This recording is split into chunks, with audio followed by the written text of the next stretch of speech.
All opinions or statements expressed on the program are solely those of Investor Schooling or their guests and do not reflect the opinions of WPHT or Odyssey. WPHT, WPHT-HD, WOGL HD3 Philadelphia. From the Piazza Premium Automobile Studios, powering your drive with 10 brands and 20 locations. Always live on the free Odyssey app. The Larry Steinhouse Show.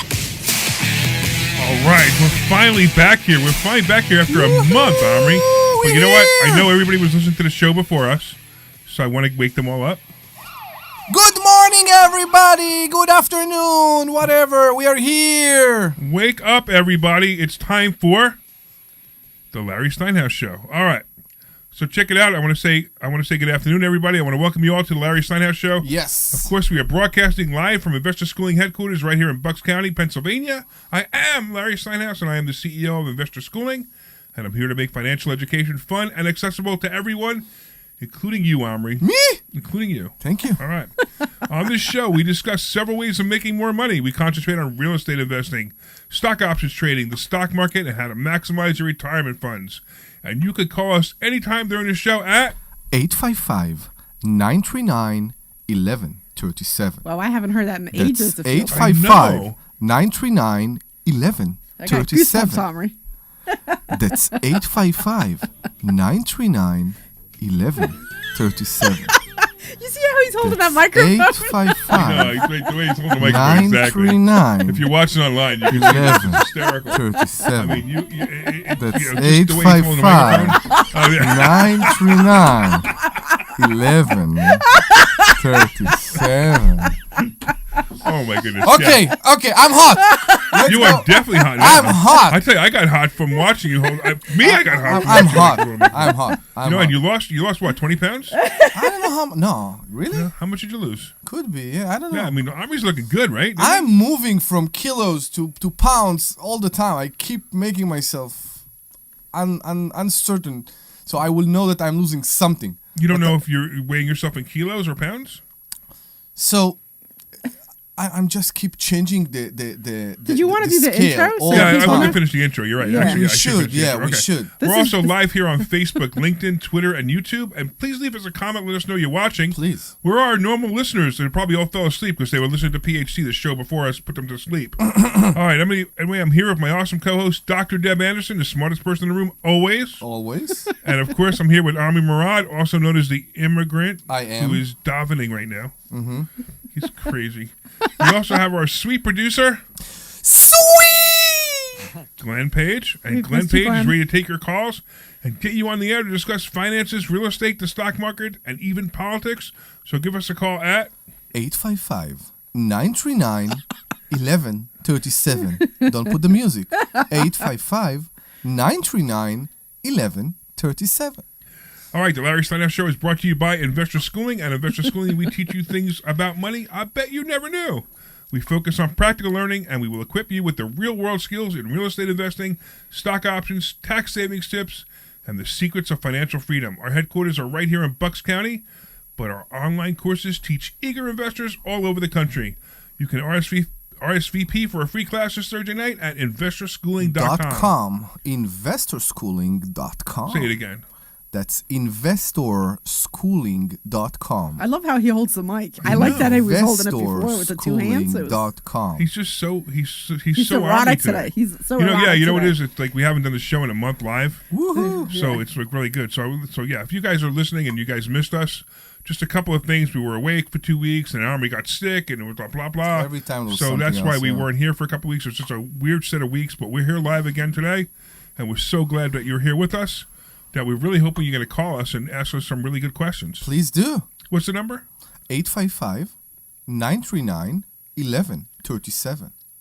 That's 855-939-1137. One day, somebody will ask you, what did you do in the show today? And we said the number. What else did you do? We said the number. Too? How many people come into Investor Schooling and they meet Omri for the first time and they want him to say the phone number? It's so funny. Just ridiculous. It's just really funny that they do that. Where is the 855 guy? Where's the 855 guy? Where is it? Where's the guy, the phone number guy? Yeah. Because then nobody knows your name. Still nobody knows your name after all this. Right. Yeah. They do. That's the best when they don't know your name. They do.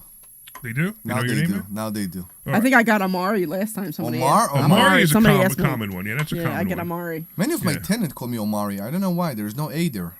Yeah. I don't know. You know, part of it, do they text you with it or do they say it? No, they say it. Okay, so I've noticed that when I say Omri, Yeah. my phone either interprets it as Ari Ari. or Omari. Yeah, I get that when I do Right, the and auto. it drives it's- me freaking crazy. Every time you ever see me text you and it says Amari, it's because I'm voice texting it and it picks that up for some reason. Yeah. All right, so Omri, I have a question for you. Go. So I've noticed this the last couple of weeks where we haven't been here, that people are blowing up Teslas. Yeah. I didn't hear about blowing them up. I hear that they are basically taking a spray paint and taking their aggression on it. Yeah, and putting Yeah. Nazi symbols, Yeah. swastikas. I saw the on Nazi I mean, symbols. how dumb can these people be to start with? But my question to you is: are you worried? No, I'm not. Okay. Yeah, I have my idea of what to put at the bottom of the graffiti that the person will put on my Tesla. So if somebody puts a swastika on your Tesla, what would you put? I'm going to put the name of the artist at the bottom with his phone number or something. We'll see. I have If you can find it, yeah. I have few ideas. That'd be a great idea if you could find it. Yeah. Now, do you have Sentry mode on your Tesla? No, I don't think I Okay, do. so now you made people come and destroy my Tesla. Well, I don't know what yours. What is Sentry They don't mode? know. What is So- that? So Sentry mode, basically, the cameras that you use for the self-driving can also be a security system. Okay. And if somebody tamper with your Tesla, they will record. Okay. And there's some interesting recordings of people. You can see their face. I mean, it's Yeah. great recordings. Oh wow. Okay, I didn't realize. Okay. So there's a lot of people getting caught that are messing with people's Teslas. Okay. So I find it absolutely fascinating that Jews are going around putting swastikas on other Jews' cars.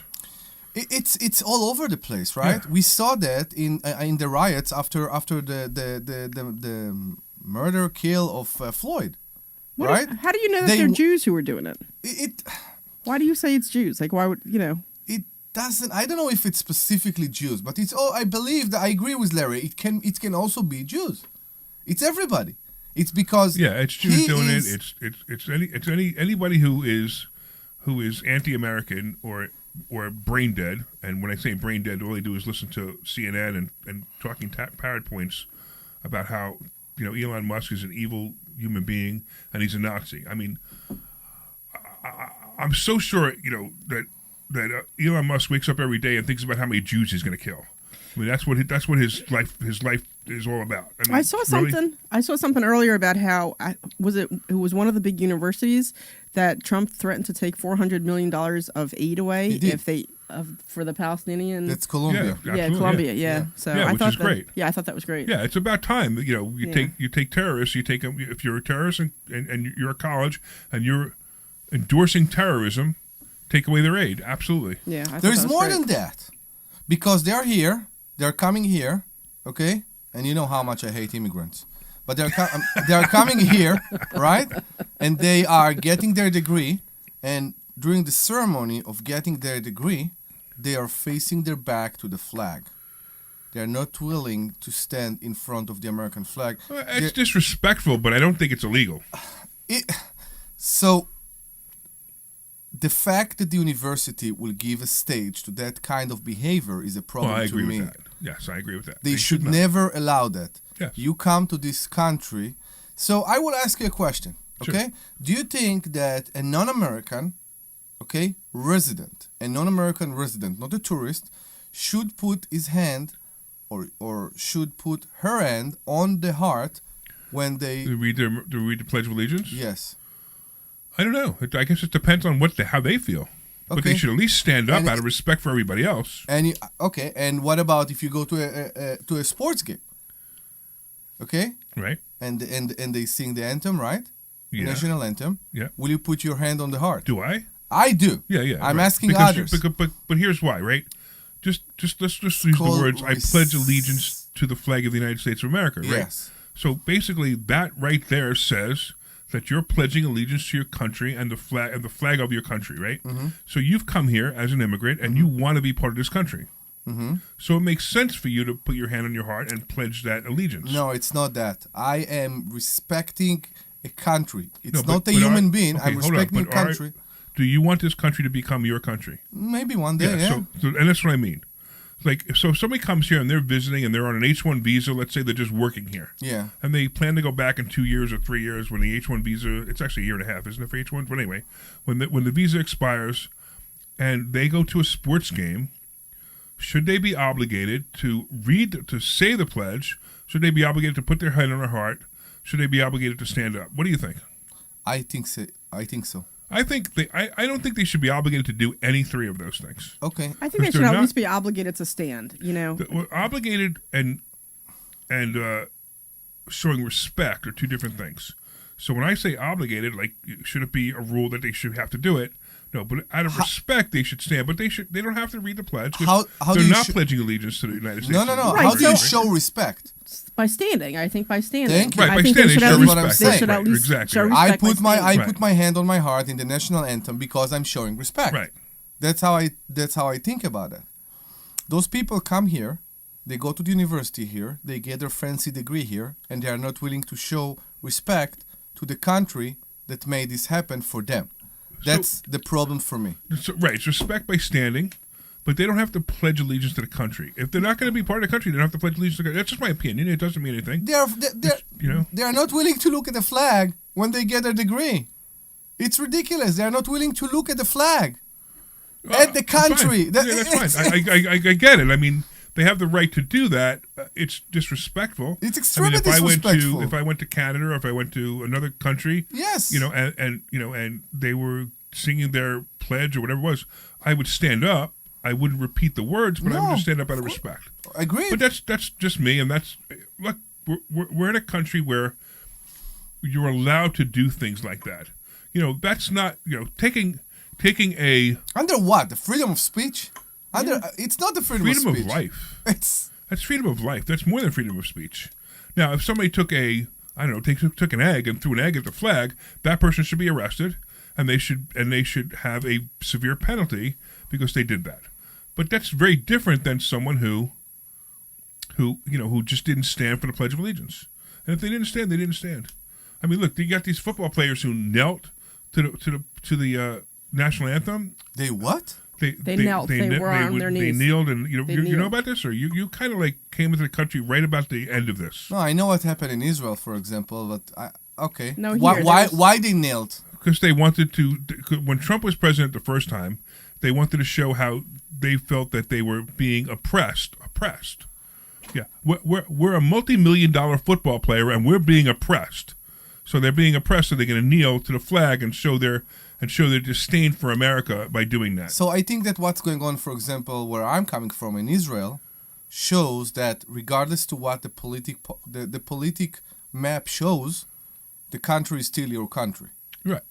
Agreed. And these people, so they were hired by the NFL to play in a game, and the NFL has rules that say, listen, you have to respect the rules, and what the rules are, you have to stand for the flag. You don't have to sing, you don't have to put your hand on your heart, you just have to stand, you have to be respectful. They kept their jobs?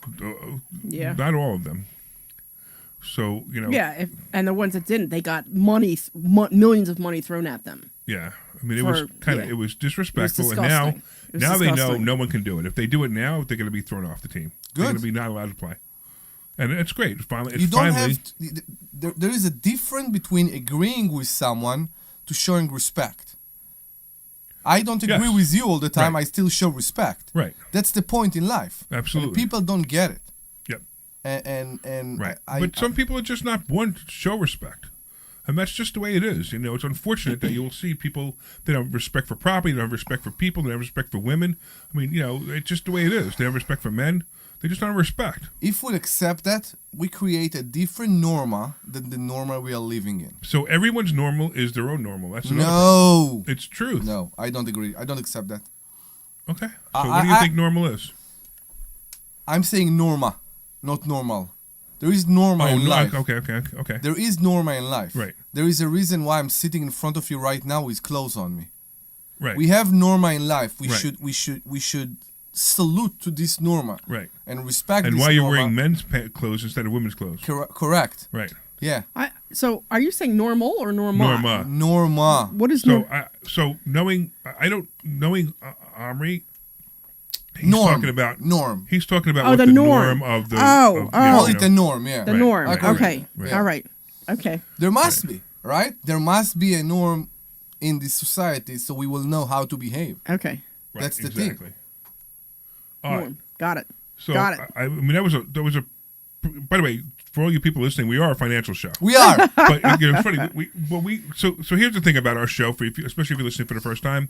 Look, we just talk about whatever we want. We've been doing this show for 7-8 years or ish or something like that, right? Time, yeah. Right. And what happens is, eventually, it's saying the same thing. This is where you should invest your money every week. It's boring. So we decided to just take the show into whatever we want to take the show into. So we started talking about Tesla, and the reason I brought up Tesla is because of Tesla's stock. Yeah. So to go into the financial part of Tesla stock, I find it hysterical that you've got like Tampon Tim talking about how he's so happy that Tesla stock is going down because we're going to punish Elon Musk.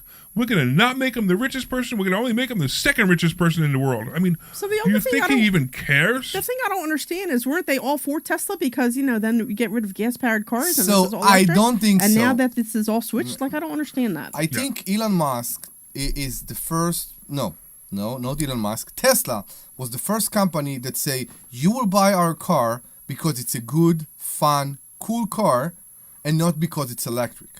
It is electric car, but you won't buy it just because it's electric, just to show I'm green. No. Toyota Prius won that battle, right?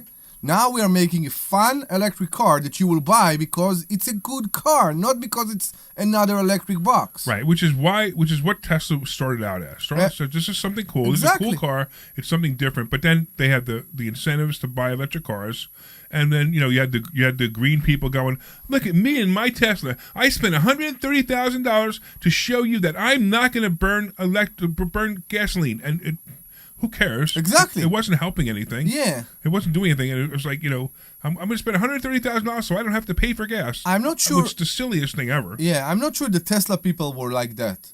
I don't know if it's true. Maybe it is, maybe it's not. But Tesla was beyond just being an electric car. And I think what's going on right now is, first of all, let's talk about that. Tesla is more than just Elon Musk. Of course. It's a great engineering. It's not even Elon Musk. Elon Musk is just, he's the guy who kept the company going when it was nothing. He's I mean, he's a CEO, which, by the way, I think he should step down, but we'll talk about that in a minute. yeah. But so I want to talk about the stock for a second, okay? Sure. And and Tampon Tim and his whole organization of people saying, Tesla stock's going down, which is bad for so many reasons. First of all, most people's 401k is invested in Tesla stock.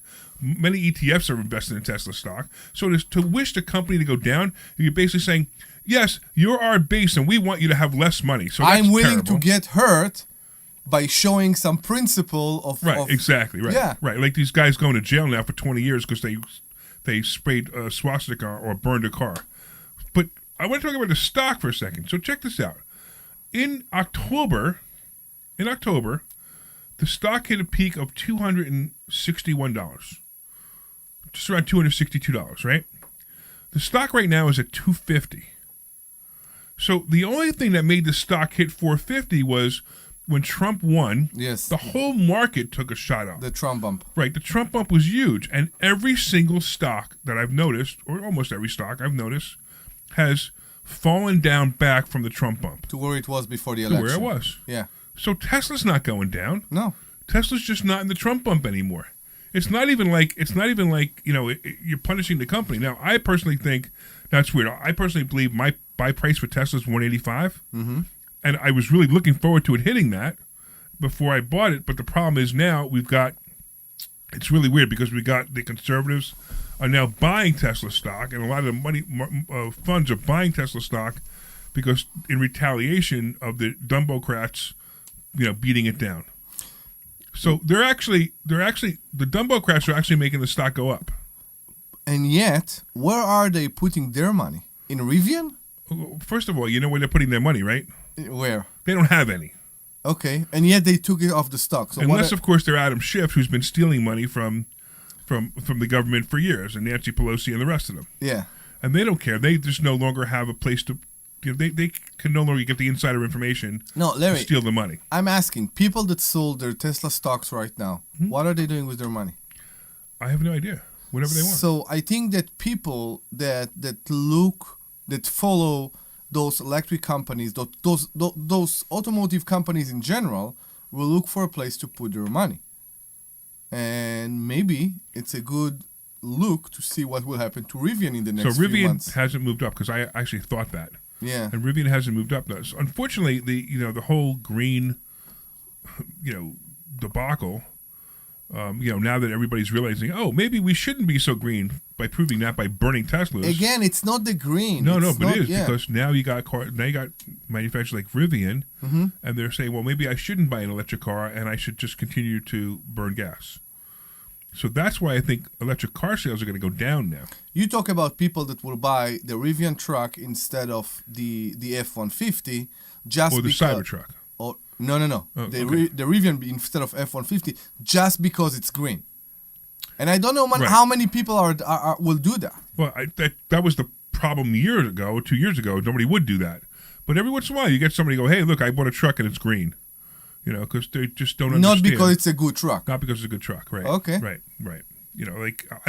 I just, my biggest problem with electric cars, is that I can't wait 45 minutes to 2 hours to charge them. That's it. Yeah. Your car's nice. It's inside. It's not as comfortable as I thought it would be, but it's not bad. It's a nice car. You have the Tesla X. You have an older one. You have a 2016, so it's 10 years old already. Yeah. But a new one might be really nice. Yeah, they are. I don't want a 3 or a Y because they don't have a dashboard in front of you. They only have the center console. Yeah, the screen. And that just freaks me out. That makes me feel like I've lost control. Yeah. Right? I just want to see in front of me.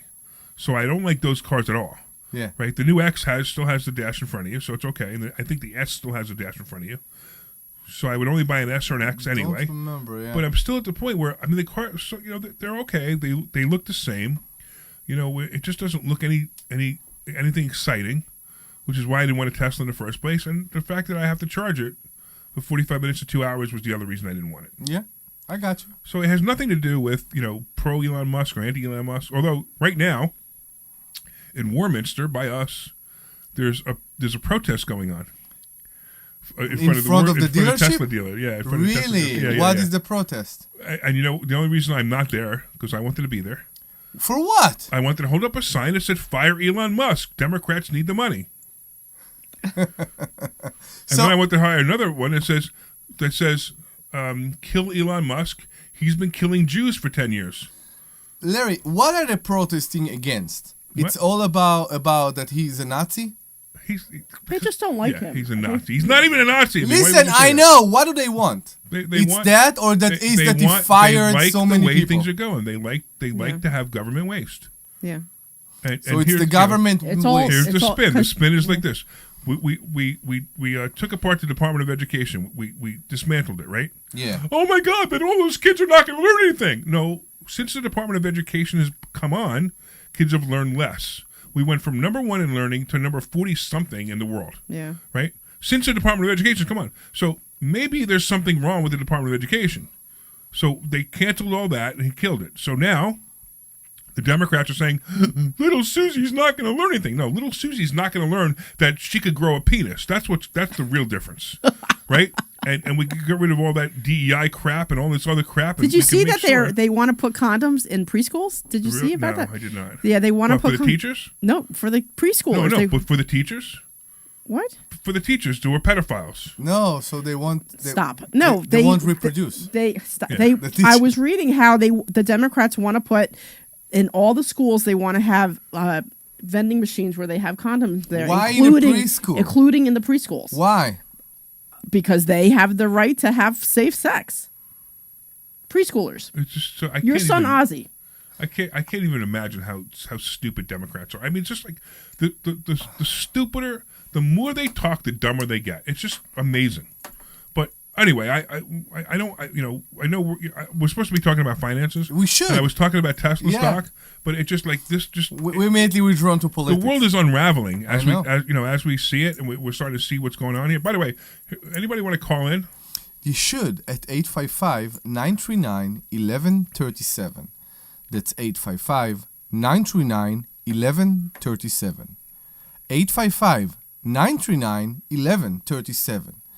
Let's bring a subject, and maybe they will call and discuss with us. All right, let's talk about something else besides politics for a couple of minutes. Sure. All right, I wanted to make the point of Tesla stock that wasn't. No, a big it's problem. not that bad. This company is not going anywhere. No, it's definitely not going anywhere. It's not going anywhere. No, I mean, I don't know how the stock maintains that kind of a value.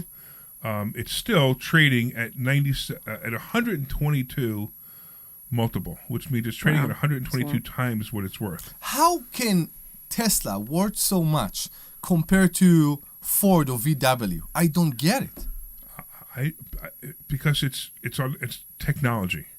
So Ford doesn't have any new technology. Ford is using everybody else's technology. They're not using Tesla's technology. Tesla has the technology. I mean, Tesla's going to come out with robo taxis coming up real soon. And look, we all know what's going to happen. We all know what's going to happen. What's going to happen is pretty soon, no one's going to own a car anymore. They're all going to be self-driving cars. You take out your phone app, you click, I'm going from here to work, and a self-driving car is going to come pick you up, be there exactly the amount of time that you set it to be there, and it'll take you to work. You get out of your car, and that'll be it. I'm sad. Yeah, I know. Anyway, we got a call. We got it looks like Lee. What's up, Lee? Hey, how you doing? Good. What's going on? I just want to make a comment about Jimmy Kimmel. I think, his sarcastic remarks. He's a jerk. What did he say? I don't even know. I'm not even. I can't remember. I just remember that he smiled when he said, "Don't do any violence because of Tesla." Oh, okay. The whole Tesla thing, and he had like a smirk. And also, I wanted to tell you that I have a very good friend that just bought a brand new Tesla, and he actually bought it. I believe he picked it up at the Warminster place this week. But anyway, he told me that he was at the one in Cherry Hill, and they were protesting there last week, and all the people that work at the Tesla there, they set off all the car alarms of great. the Teslas just to That's make hysterical. them go away. That's hysterical. I love it. Yeah, so that's all. I just wanted to make that comment, and that's it. All right, and I think it sucks. So I have a question for you, Lee. Would you drive a Tesla? I would, yes, but I'd be a little afraid. Would you? See, I would love to buy a Cybertruck right now, and wrap it in the American flag, right? But you know what? Well, yes, for that reason I would. But being that I live in Philly, I don't know. I'd be a little afraid because I'd have to park it on the street. Yeah, it's a good point. But I'm just not going to make. It's the same thing as. It's the same thing as putting a Trump sticker on your car. Yeah, same kind of thing. Yeah, that's a shame.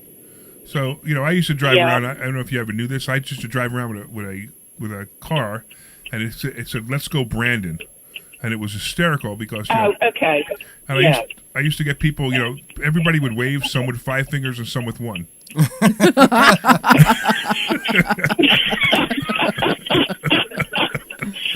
Yeah, that's great. Well, you just have to laugh at it because it's just, the whole thing is just ridiculous, and these people are. The only thing I can say is people that are doing it are really, really dumb. Yeah, I know. It makes absolutely no sense, and they're going to spend a lot of time in jail. I hope it's now becoming a terrorist act. Good, which is fantastic. Yeah, well, let's hope they do. Let's hope they do. Oh, they will. It's going to be fun. I know, to watch. So when are you going to come visit us at Investor Schooling, Lee? I'll try sometime. I work a lot. Well, if you want to work less, come to Investor Schooling and learn how to make money that you don't have to work so hard and make and spend so much time at work. Okay, I will try and all right. work that out somehow. That's the barrier And then that maybe everybody... I can get a Tesla after that. There you Maybe, go. yeah. Excellent. Well, we appreciate you listening, Lee. Thank you so much. Thank you. Have a good day. Thank you. So we're going to have, I'm not going to, it's not after commercial, it's in the next hour, not this hour, but the next hour. We can maybe consider doing it early. No, we can't because she's not here. So next hour, what? Oh, he's at the door. Okay. So do you want to do a commercial break? No. Yeah, we need to go to a commercial break, and I'll tell you later what we're going to do. So send it, take us out to commercial, Glenn. Hey, this is Larry Steinhouse with Investor Schooling. How many times are you going to listen to my voice before you finally go to investorschooling.com? I can't believe you haven't signed up for a class yet. You're going to learn real estate investing. You're going to learn stock options trading. You're going to learn things about money that you didn't even know existed. Go to investorschooling.com right now. Oh my goodness. This Thursday, investorschooling.com, and take that free class. See you there.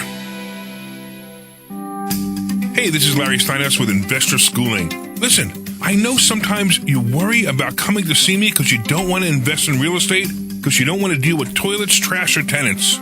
I'm going to teach you a way that you don't have to deal with toilets, trash, or tenants, or even own any real estate and invest in real estate at the same time. You want to learn this, so go to investorschooling.com. That's investorschooling.com, and take a complimentary class this Thursday, and I promise you, no toilets, no trash, no tenants. Hey, this is Larry Steinhouse with Investor Schooling. I've been talking about myself for all these years. Now it's time for you to hear from one of our great clients. Investor Schooling lives up to the promises. Larry's a great teacher, teaches about the whole new approach to thinking about money. I've taken to heart many of the things that he's taught me, and my financial life has improved. Come to Investor Schooling, and you could be just like Charlie and change your financial life. Go to investorschooling.com. We will see you Thursday. Hey, this is Larry Steinhouse with Investor Schooling. Did you know that we have a radio show right here on WPHT every Saturday at 1 o'clock? It's called The Larry Steinhouse Show. And you want to listen to this show because it's a live show and you can call in. In fact, here's the call-in number. 855-939-1137. And when you call in, you can ask us questions about real estate, the stock market, even politics. Make sure you tune in Saturday, 1 o'clock. This is Larry Steinhouse with Investor Schooling. This is Larry Steinhouse with Investor Schooling. Did you know that there are so many different ways to prepare for retirement? 2.5. You about ready to come back? Yeah, we come back, sure. Come learn this Thursday by taking a free class on Investor Schooling. 20 Come seconds. to Investor Schooling, and you will learn so many different ways that you can make more money in retirement than you actually expected to. Go to investorschooling.com and sign up for a complimentary class this Thursday. That's investorschooling.com. That's investorschooling.com. We'll see you there.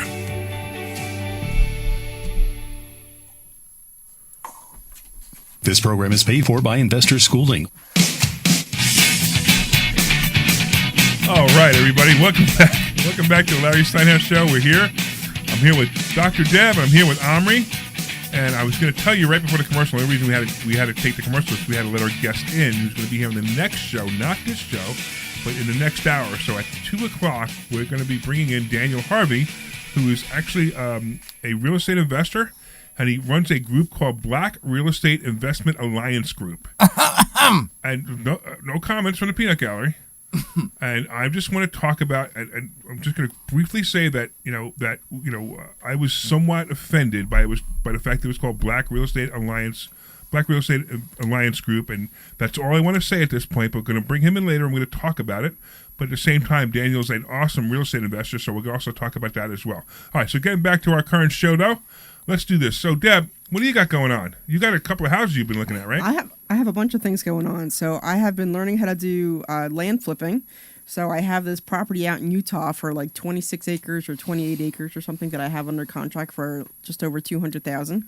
And the realtor believes I can get between $350 and $380 for it. So it's under that's contract. A cool deal. That's a cool deal. If that goes through, I mean, it's under contract and everything's kind of set to go through. So now I'm in the process of waiting for the drone pics to come in, because I guess there was some bad weather in Utah over the last couple of days. So I'm hoping to get drone pics in this next week. And then I already have the ad ready to go. So then I'll post it and hopefully start getting that underway. So that'll be awesome. I've been looking at a couple deals in West Virginia and in Virginia. So I got some numbers back I don't like, but it's not under contract yet. So I don't know if I'm going to make an offer. We'll see what happens. And then I just put an offer in on a place in Delaware.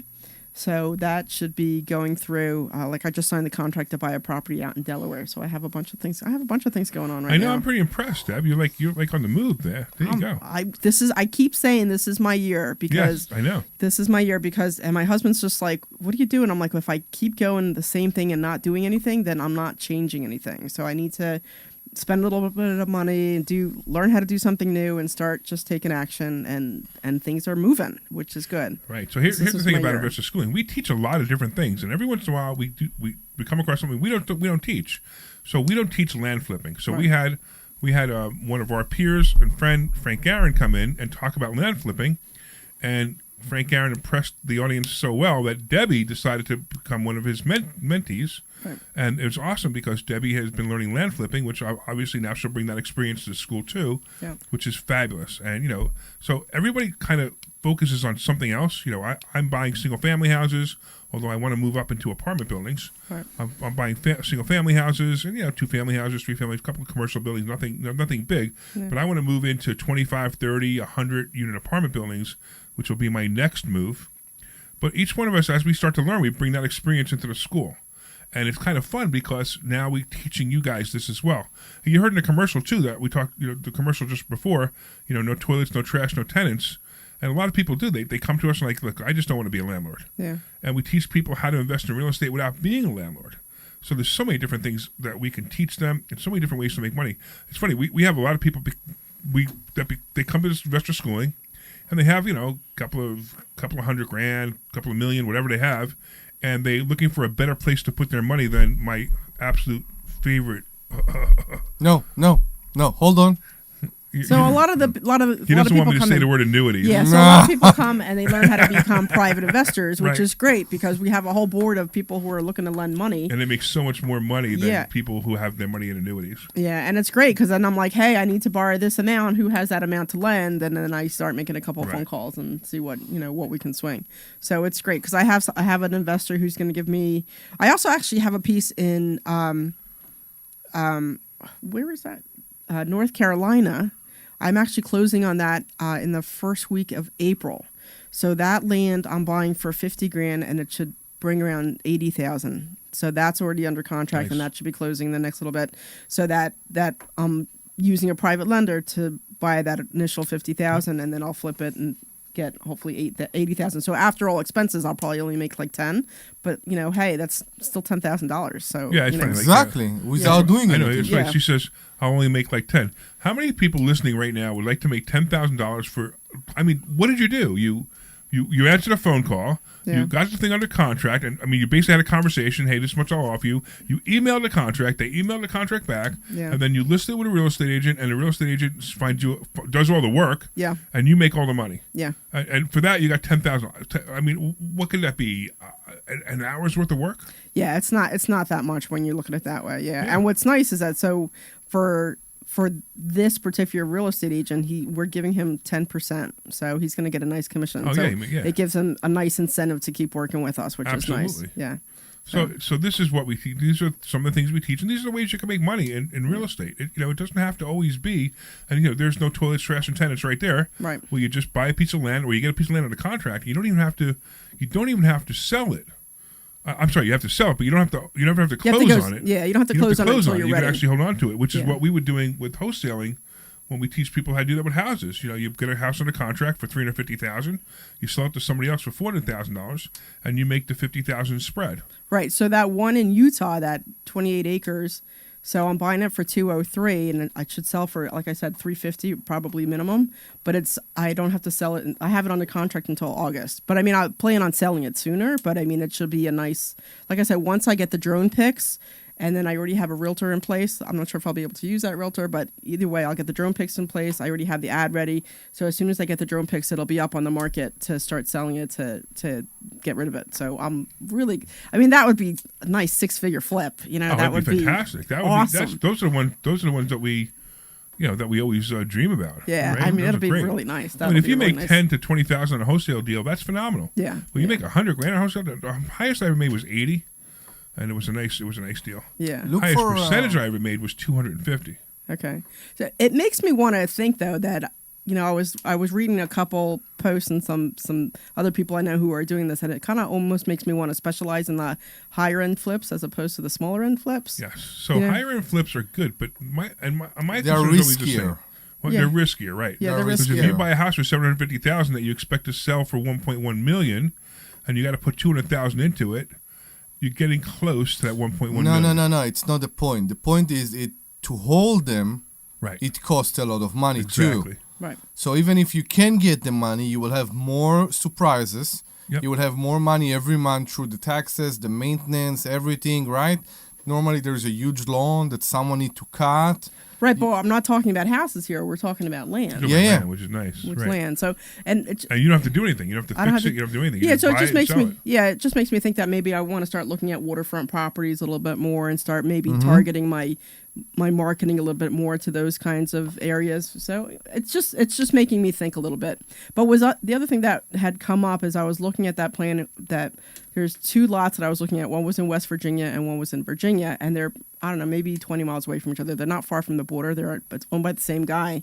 But I was talking to Frank and I said, the guy wants this much and it's overpriced. But I was thinking, I'm like, maybe, and I have reservations about it. I'm back and forth on it, but they're full of timber. They're full of trees and stuff that maybe I can get some money by having a timber company come in and clear the lot, and then sell it so that it would be, I could make money off it. So you're basically you're going to sell the trees. Sell the trees The wood, and then right. sell the That's wood, interesting. and then maybe go back and then sell the land so that I can get money off it twice. You know what I mean? And both of these are covered in trees. I would love to hear that story. Yeah, so That'd be awesome. They're each 5 acres, and when I was talking to Frank about it, he's like, timbering companies want at least 10 acres, and I'm like, well, if I get both of these lots a little bit cheaper, and then I have two 5-acre lots where they could timber, Not too far from each other.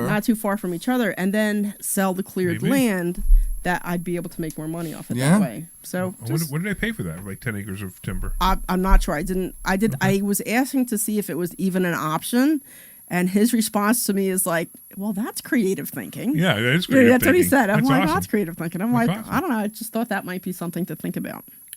All right. Give us the phone number again. That's 855-939-1137. 855-939-1137. Yeah, and you want to write that phone number down? Because I can. even if you're not going to call now, you want to call the next hour because it's You going to be should. a controversial show in the next hour. And So- I'm looking forward to it. You see what I'm seeing in the real estate market right Yes, now I wanted to bring that up too. Yes. around us? Yes. What's going on? So every day we used to see, in our area at least, in Bucks County, we used to see a property here, a property there. Every day right now we have 5-6 properties being added to the market in the area that I'm looking for. And it's insane. The market is still hot. Yeah, and the only reason the market's hot is because of the inventory. The Lack of inventory, that is. But the inventory And it's is going to stop. here. It's going to change. I'm not even say it's coming. The inventory is here. Right, And but the it's still price not where it cuts. was. Exactly. I think there's still not enough. But the inventory is here, and we see it coming, and we see the price cuts. Okay, And so we that was my see- question, because I'm not sure. But based on the conversation you guys are having, are you saying that the market's still expensive, or you're saying it's coming down In your in price? community right now, Yeah. Going to come down. in your That's what I'm community saying. right now, there are Yeah. 4 houses for sale. Okay. In your community, 4 houses for sale. Okay. What are they going for? I don't even know. Anywhere 600. between 6 to 7. 6 and 7. Depend on the house, pool, no pool, whatever. But yeah, that's the thing. I am amazed to see what's going on. How well the market is awake right now. Yeah, I know that if I sold my house now, I can easily get 6 for it.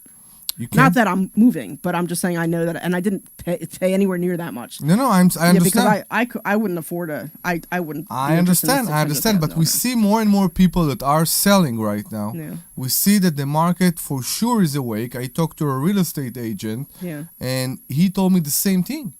he told me that all those letters and all those calendars that he's sending, he's paying back right now. And people are calling and they want to meet him and they want to see how much they can get for their property. Yeah, but I don't think they're realizing that once they move out of their property, they're going to have to spend a lot of money to move into another one. It's true, but that's part of the problem is people have properties now, right, where they paid, let's say they paid $300,000 for their property and they're paying a mortgage based on that. They're paying whatever, $2,500. And if they were to buy their own house, just the house they're living in now, it would cost them $4,500 to $5,000. So why are they moving? They can't even afford to buy their own house. Why are they moving? Well, people have to move all the time for various reasons. I mean, people get old. People want to downsize. Yeah. People get divorced. People have get a job somewhere else. Right. Yeah. So these are reasons. These are the reasons people move all the time. But then if you got somebody who just says, "Hey, I just want to get a new house," those people, most of them can't afford the new house because the amount of money that they're spending on the house that they have now, they'd have to spend double or triple that. I mean, even like the house you looked at yesterday. Yeah. So Omri was looking at a house, and it was a really nice house. And it's funny because I look at this, and I pay peanuts a month now because I owe very little money on my property. I only have a HELOC on it. That's all I have. So I pay peanuts on it. But if I was to sell my house, I would get probably a little bit less than that house.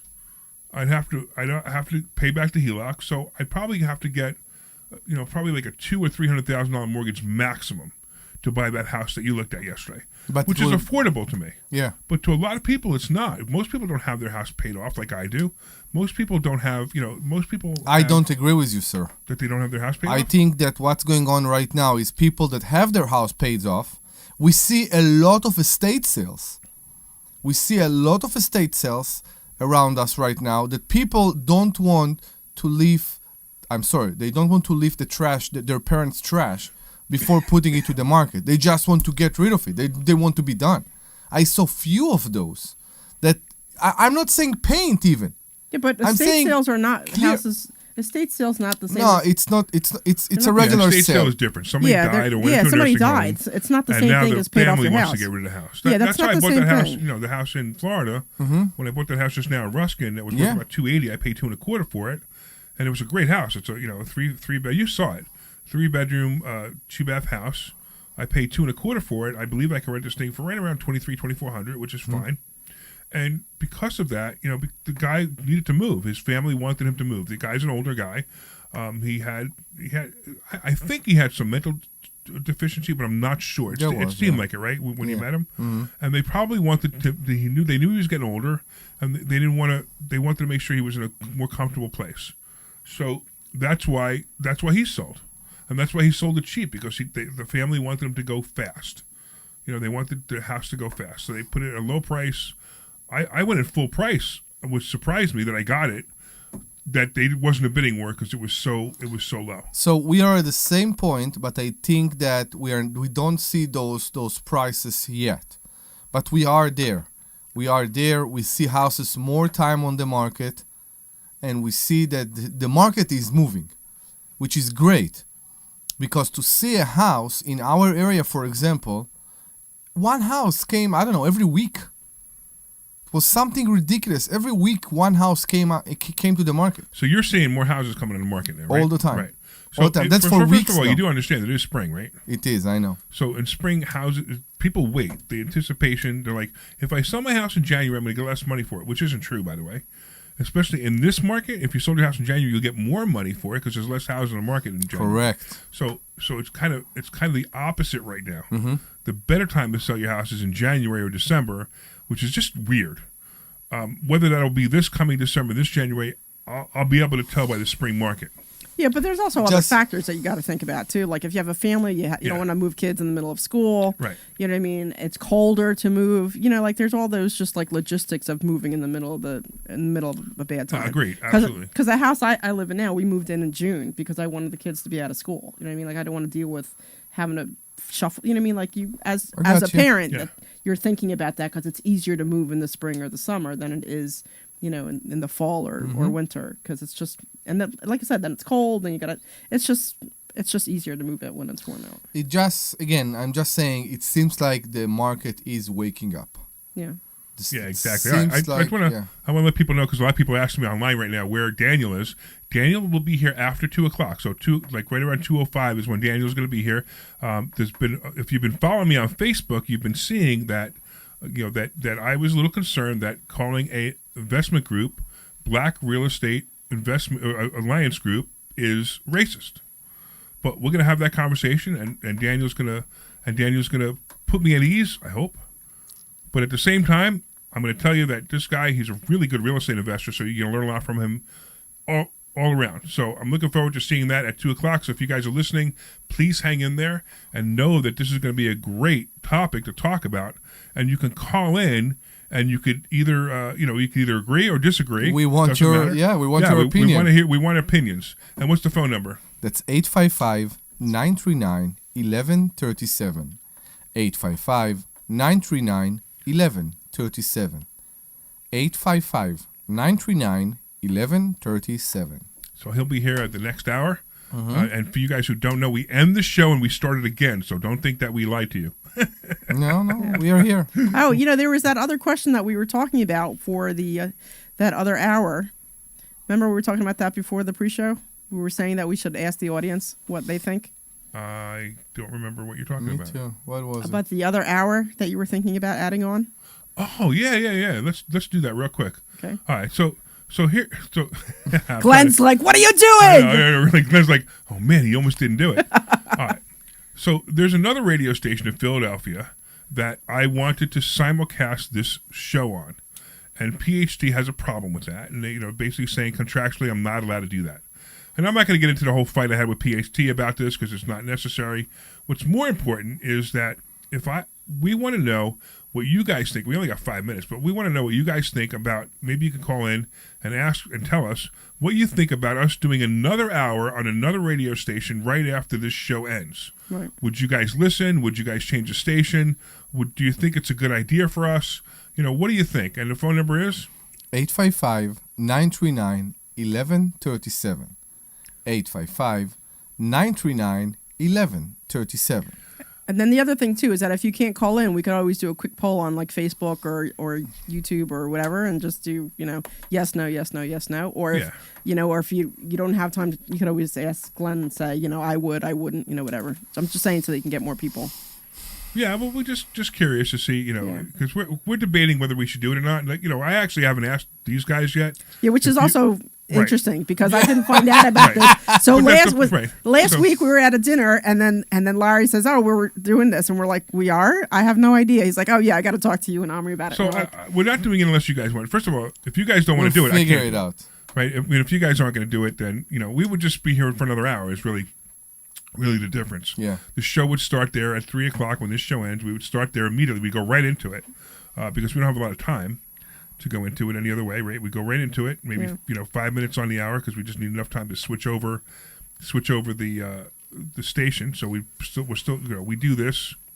I have a question, Larry. Yeah, sure. I have a question. Sure. So with this potential additional hour, would it be the same material in a slightly different vein, or would it be a concerted effort to do like a sparkling new hour of not heard yet?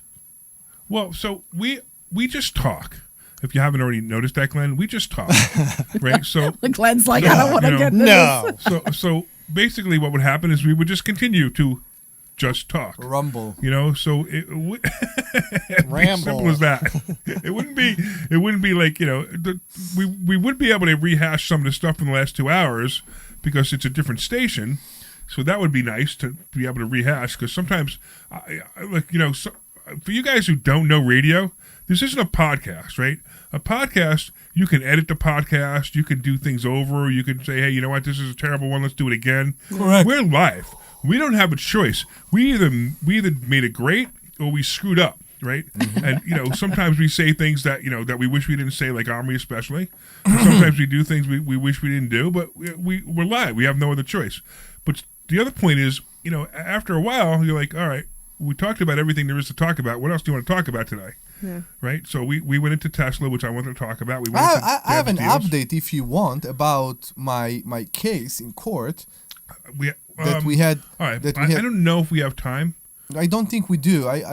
Yeah, because we only have about 3 more minutes. But we might be able to bring it up in the next hour. Maybe. I mean, it depends on how controversial the next hour gets. And next hour, listen, I'm telling you right now, if you guys are listening, you guys definitely want to just turn your radio up.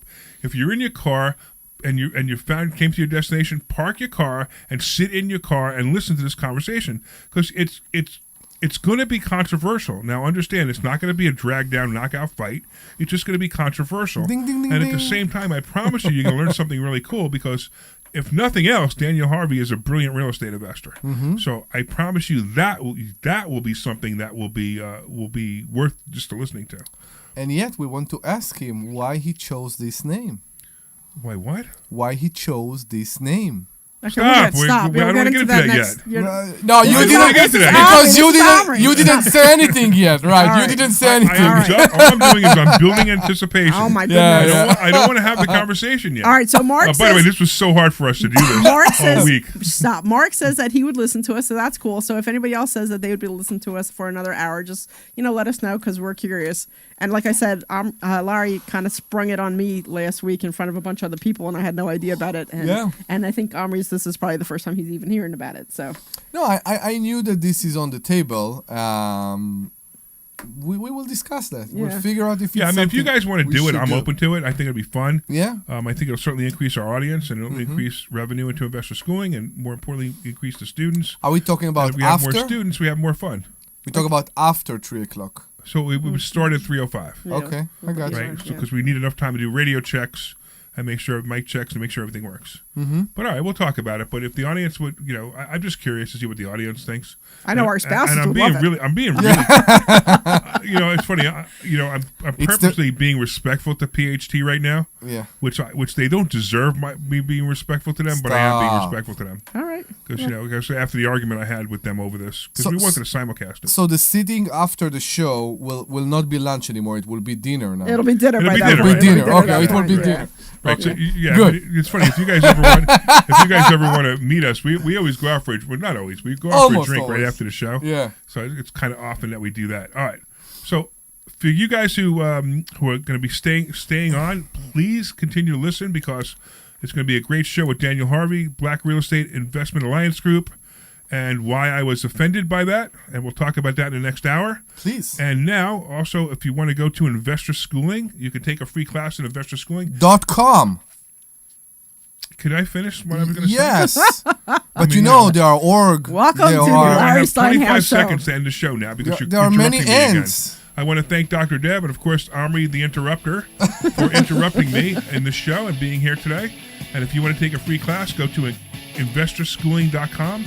That's investorschooling.com, and you can take a complimentary class, and you can visit Omri, and you can have him read you the phone number. Oh. So come this Thursday night to investorschooling.com. We will see you there.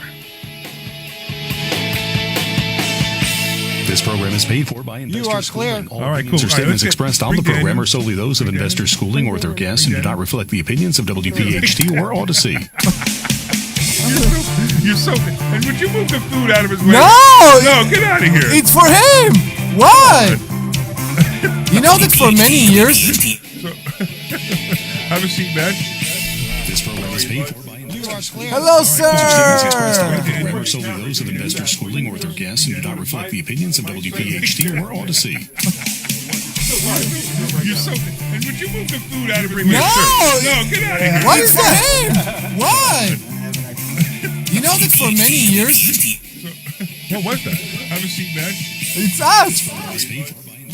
Hello, sir. What is that? What is that, Glenn? What's going on? What are you hearing? We're hearing like. 30 seconds ago. That's because he's got the mic open. What is He's got the that? mic open. That's why. What? Again? Yeah, that's right. What's going on? Is there a problem? It's us. Hello, sir. What is that? What is that, Glenn? What's going on? What are you hearing? We're hearing like. Okay, there we go. Glenn, I had to mute you, so give me a couple of seconds to come back. Password. And the password is make money, both M's capital, no space. So all capital? Yeah, no, both M's capital, Okay. no space. Make money, both M's capital, no space. That's what that was. That's why, because he's got the audio coming back in. Or do I have Facebook running? Wait. What were you hearing? So I was hearing a repeat, like as we talked. 30. We had a delay, and we could hear ourselves again. That's weird. It was weird, but I'm wondering if it's because I have Facebook open. He's got the audio. I think. I'm not I sure. don't think so. No, that's not why. I'm not running anything on Facebook. So I was hearing a repeat, like as we talked. Do you hear that? 30. We had a delay, and we could hear ourselves again. Do you hear that? How about now? 1, 2, 3. I don't know. I don't hear anything it. now. No. I don't hear it. We used to hear. Did it just go away? I don't know because we weren't talking for a while. We will know in 20 seconds. We'll know until 30 seconds, right? All right, you ready to go? No, hold on. Run another commercial. Run one of our commercials if you have to. If I share it, Yeah. then, but it won't. I won't be on the camera then. No, you will be on the camera. Yeah, you will be on the camera. Absolutely. In fact, you just reminded me. I got to fix that.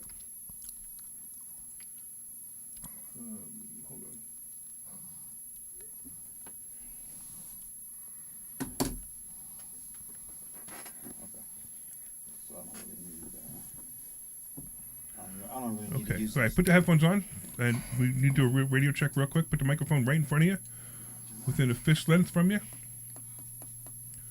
You can bring it to you. It's so you can make yourself real comfortable. Gotcha. All right. Do a check 1 second. Check. What do you think, Glenn? Should be okay. All right. Cool. Okay. All right. You can start us whenever you want. So let me know. I'm going to do one more 30-second of yours so you have a breather. Awesome. Okay. Thank you. I lied. I didn't have time to cue it up. Okay. So All right, let's so start. here's- We have no audio though, so make sure we have audio. There you go. Are you still hearing that weird delay thing? From the Piazza Auto Group Studios, Okay, good. experience the power of one with 8 brands and 25 locations. Always live on the free Odyssey app. The Larry Steinhouse Show. All right. Good afternoon, everybody, and welcome to the Larry Steinhouse Show. We are here broadcasting from Investor Schooling headquarters right here in Bucks County, Pennsylvania. I am Larry Steinhouse, and I am the CEO of Investor Schooling, and I'm here to make financial education fun and accessible to everyone, Especially including me. even Omri, Yeah. but especially you listening. On this show, we discuss several ways of making more money. We concentrate on real estate investing, stock options trading, the stock market, and how to maximize your retirement funds. You can call us anytime during the show at 855-939-1137. That's 855-939-1137. 855-939-1137. That's 855-939-1137. Are you done? Yeah. It's Okay, funny. It was we funny. good? I was pushing all the buttons and I forgot the most important button because you were so hot in the you were so hot in talking. I'm always hot. I know that I got so distracted by your lovely Lovely voice. voice, Lovely right? voice, Exactly, your lovely sexy voice. voice. Appreciate All right. that. We're also live here on Facebook, LinkedIn, Twitter, and YouTube. Please leave us a comment and say hello so we know you're listening. I'm also here with my awesome co-host, Dr. Deb Anderson, and Omri Morad, also known as The Immigrant. We have our sweet producer, Sweet! Glenn Page, I love you, Glenn. ready to take your I phone love call. you, Glenn. I'm sorry you had to deal with all that. I love you, Glenn. And we're expecting a lot of phone calls during this segment. I'll explain that why in a minute. So make sure you break down the phone number once again. That's 855-939-1137. Now in English. 855-939-1137. That's All right. 855 He's not holding the mic like he did last week. Last show. 1137. All right, the Larry Steinhouse Show is brought to you by Investor Schooling. At Investor Schooling, we teach you things about money I'll bet you never knew. We focus on practical learning, and we will equip you with real-world skills in real estate investing, stock options, tax-saving tips, and the secret of financial freedom. Our headquarters are right here in Bucks County, but our online courses teach eager investors all over the country. You can RSVP for a free class this Thursday night at, you want to say it, Omri? You want me to say the what? The website? The website. The website is investorschooling.com. That's investorschooling.com. Investor. So we have a special guest today, and I want to bring this up. It's really important. We have a special guest and a friend. So I want everybody to understand the first thing, especially for the controversy that I caused on Facebook. Dan and I are friends. So number one, we're friends. So it's very important that everybody understands that. So Dan and I are friends, and I respect Dan a lot because Dan is an incredible real estate investor, and we're going to get into that in a minute. But Dan runs something called you do run it, right? I do. Yeah, that's what I thought. Okay, so I just want to make sure. My organization. I want to make sure I have the right person, right? I see it on the shirt. It's on the shirt. Yeah. I came ready. So exactly. You didn't bring me a shirt. You're supposed to bring me a shirt. So it's the Black Real Estate Investor Alliance Group. Just Alliance Group. Black Real Estate Alliance Group. It's Black Real Estate Alliance Group. Okay. Okay, and it's BRAG, and I think BRAG is a really cool acronym. Mm-hmm. But here's my problem. Mm-hmm. All right, and this is what happened. So, I've known you for a while, and and I follow you. You follow me, and every once in a while, it's probably like about a year that you've been doing this now. No, I've run BRAG for 5 years. Oh, have you really? Okay, yes. So I've only noticed it in the last year, I guess. So, and we'll get into that. What? and we'll get into that. Why you're just seeing it now? Yeah, well, it's just marketing. That's all. It doesn't mean anything. It's just marketing. No, right? it's actually deeper, but we'll get into it. Okay, well, okay, good. Well, good. Okay, so there's actually a story behind it. That's great. Yes. Okay, so I'm noticing it for the last few months, and and every time I look at it, I'm like, I'm just uncomfortable with this. Why it's needed? Because it says it specifically says Black Real Estate. It's Black Real Estate Alliance Group, right? That's correct. And it specifically says the word black in the very first word, right? Now look, you guys know that as far as prejudice and racism go, if anybody calls me a racist, I get really upset because I'm the furthest thing from a racist, and it pisses me off. Okay, but when I see that, right, I say, like, how come we could have a black group called a Black Real Estate Group? We can't take a white group and call it a white real estate group. But we're going to get into that in a second. However, here's what really went through my head, and it really bothered me because I felt like I was excluded. I'm also, I'm a real estate influencer, which is obvious, right? I have a show, I have a radio show, and I felt like I was excluded. Now, you're going to tell me that everybody's included, which I get. But the name itself got to me. I didn't get that everybody's included. I didn't get that either from the name. I didn't get it. Because if I was to show up, I don't feel as though I'd be welcome. You ruin it for me. I agree. You ruin it for me right now. Right. I don't feel like I would be welcome either. And that was the weirdest thing about it, right? I mean, my friend runs this group, right? And I feel like I'm not welcome because I'm a different color. And look, we could go into the history of, I don't know what we're going to go into at the moment, but I will tell you that it's really weird to feel that way. Is he right? Is he right about what? Can everybody come? Well, let's get into a little bit of the story, and then we can get into all those sorts of things. Yeah. And real quick, if anybody wants to call on this, we really would love your opinion. Yes. So give the phone number again. That's 855-939-1137. 855-939-1137. Okay, go ahead. I'm sorry. All right, great. Well, thanks for having me, Larry. I really appreciate it. So the first thing I want to talk about, and I spoke to you about this privately, is I'm not here to convince you or anyone of the reason for BRAG. But I do feel like there's a great conversation to be had around race and real estate, especially when it comes to the investing and the education side of things. And I think it would help your audience to understand how we got here if they understood my path in real estate. And I'll try to make it as brief as possible to make it make sense, if that's all right. Yeah, please do. All right, great. So I've been investing for 20 plus years. All right. So you're talking about 2005 or so is when I bought my first place. I used to work for SEPTA, so that's what I did, and that was my day job. Was dabbling around in real estate. I decided to get serious in real estate about 2010. And by serious, I decided that by the time I was 35, that I would retire from SEPTA, and I would have enough real estate that I could do that. To do flips or hold? Mostly I was holding. Holding. Okay. Yeah, I did flips previously, and then I went into all holds during that time frame where I decided I was going to become serious and I was going to leave SEPTA because I would need that income coming in. And so as part of that process, I said, well, you know what? I really need to get some education, right? I really need, I've been buying real estate, but I've just been doing what I felt made sense. And so I really started to seek out groups and events that taught about real estate, right? Okay. And conferences and so forth and so on. And so I started doing it. So we're talking roughly 2010. All right. So 2010, going to these events. Most of the events were held in the suburbs. And in fact, most of them still are, actually. And when I would go to these events, they were 99% white. I mean, in many cases, I was the only black guy. Look, I'm going to tell you something. I did an inventory of our class the other day. I just did it just for the show. There was one woman and no one black. Now, that just happened to be this Thursday because we do have women, we do have black people who come to it all the time. But I just had to say it because I was like, and I literally looked around the room and shook my head. It just came up to me what Debbie say before she introduced the women's lunch.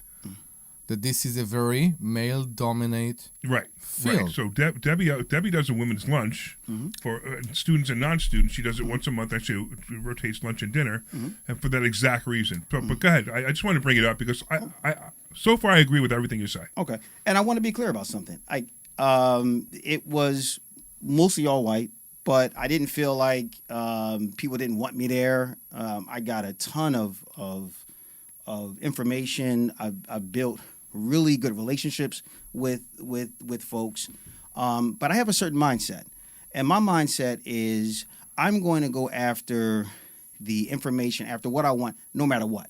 Even if I felt like they didn't want me there, personally, I don't care. I'm going to get that information. I'm going to go after it. I have that sort of personality. But I also saw the benefits of being in those rooms. You get to meet people. You get to get deals. You get to meet private lenders. But I also know that there are, because I'm an investor and I'm black, there's a ton of black investors, right? Of course. So it's like, well, where are all of these black investors getting this same where they get to network, where they get to build these relationships? Well, where is that happening at, right? And so one thing or the other has to be true. And this is the way that I looked at it. I never felt like at any of these groups, and I want to be very clear about that, like I could not be there. You didn't belong, right? You belonged there. I felt welcome, just fine, and I've done business. So either I would have to believe they don't want black people there, and that's not my experience, or they're just indifferent. It's just like, well, there's no black people here, but okay, that's not an issue for us, and I'm not saying it should be. So you think other black people assume that they are less welcome in those groups because they are white dominant? So do you think that? Let me be clear too, and I want to say this. I want to be very clear about this. I'm not here to speak for black people. Okay. I'm here to speak for myself because I cannot tell you what goes through other people's mind. Yeah. All I can do is tell you what I see, and sort of figure some things out, right? Okay. And I wanted to bring this up because this is a good point, and this is something that I think that might resonate with some of the folks here.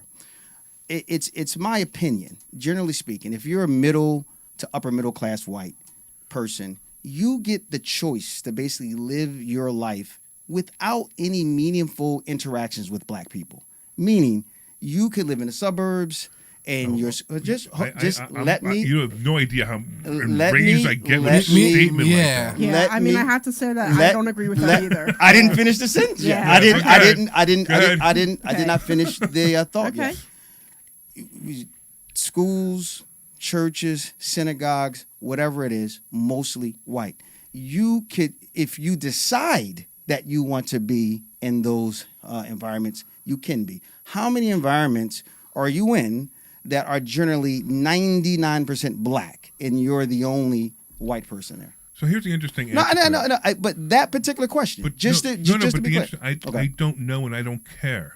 I think that's the difference. I don't care. Hold on. But that's 90% black, I don't care. But that's dismissive because what that does is say it's important. It is important, but it's important that you're being dismissive because what that says is I don't put myself in those positions. But I don't mind. I don't care how you might feel when you're in those positions, especially if you don't ever have to do that. There are two things here. One is to make it more comfortable for black people that maybe feel that they are discriminated because of those color in those groups. So to create an environment for them that they will feel more welcome. But I think you in the group, there is also we also need to express that it's not true, and they should be in those groups, and they should do business with other groups.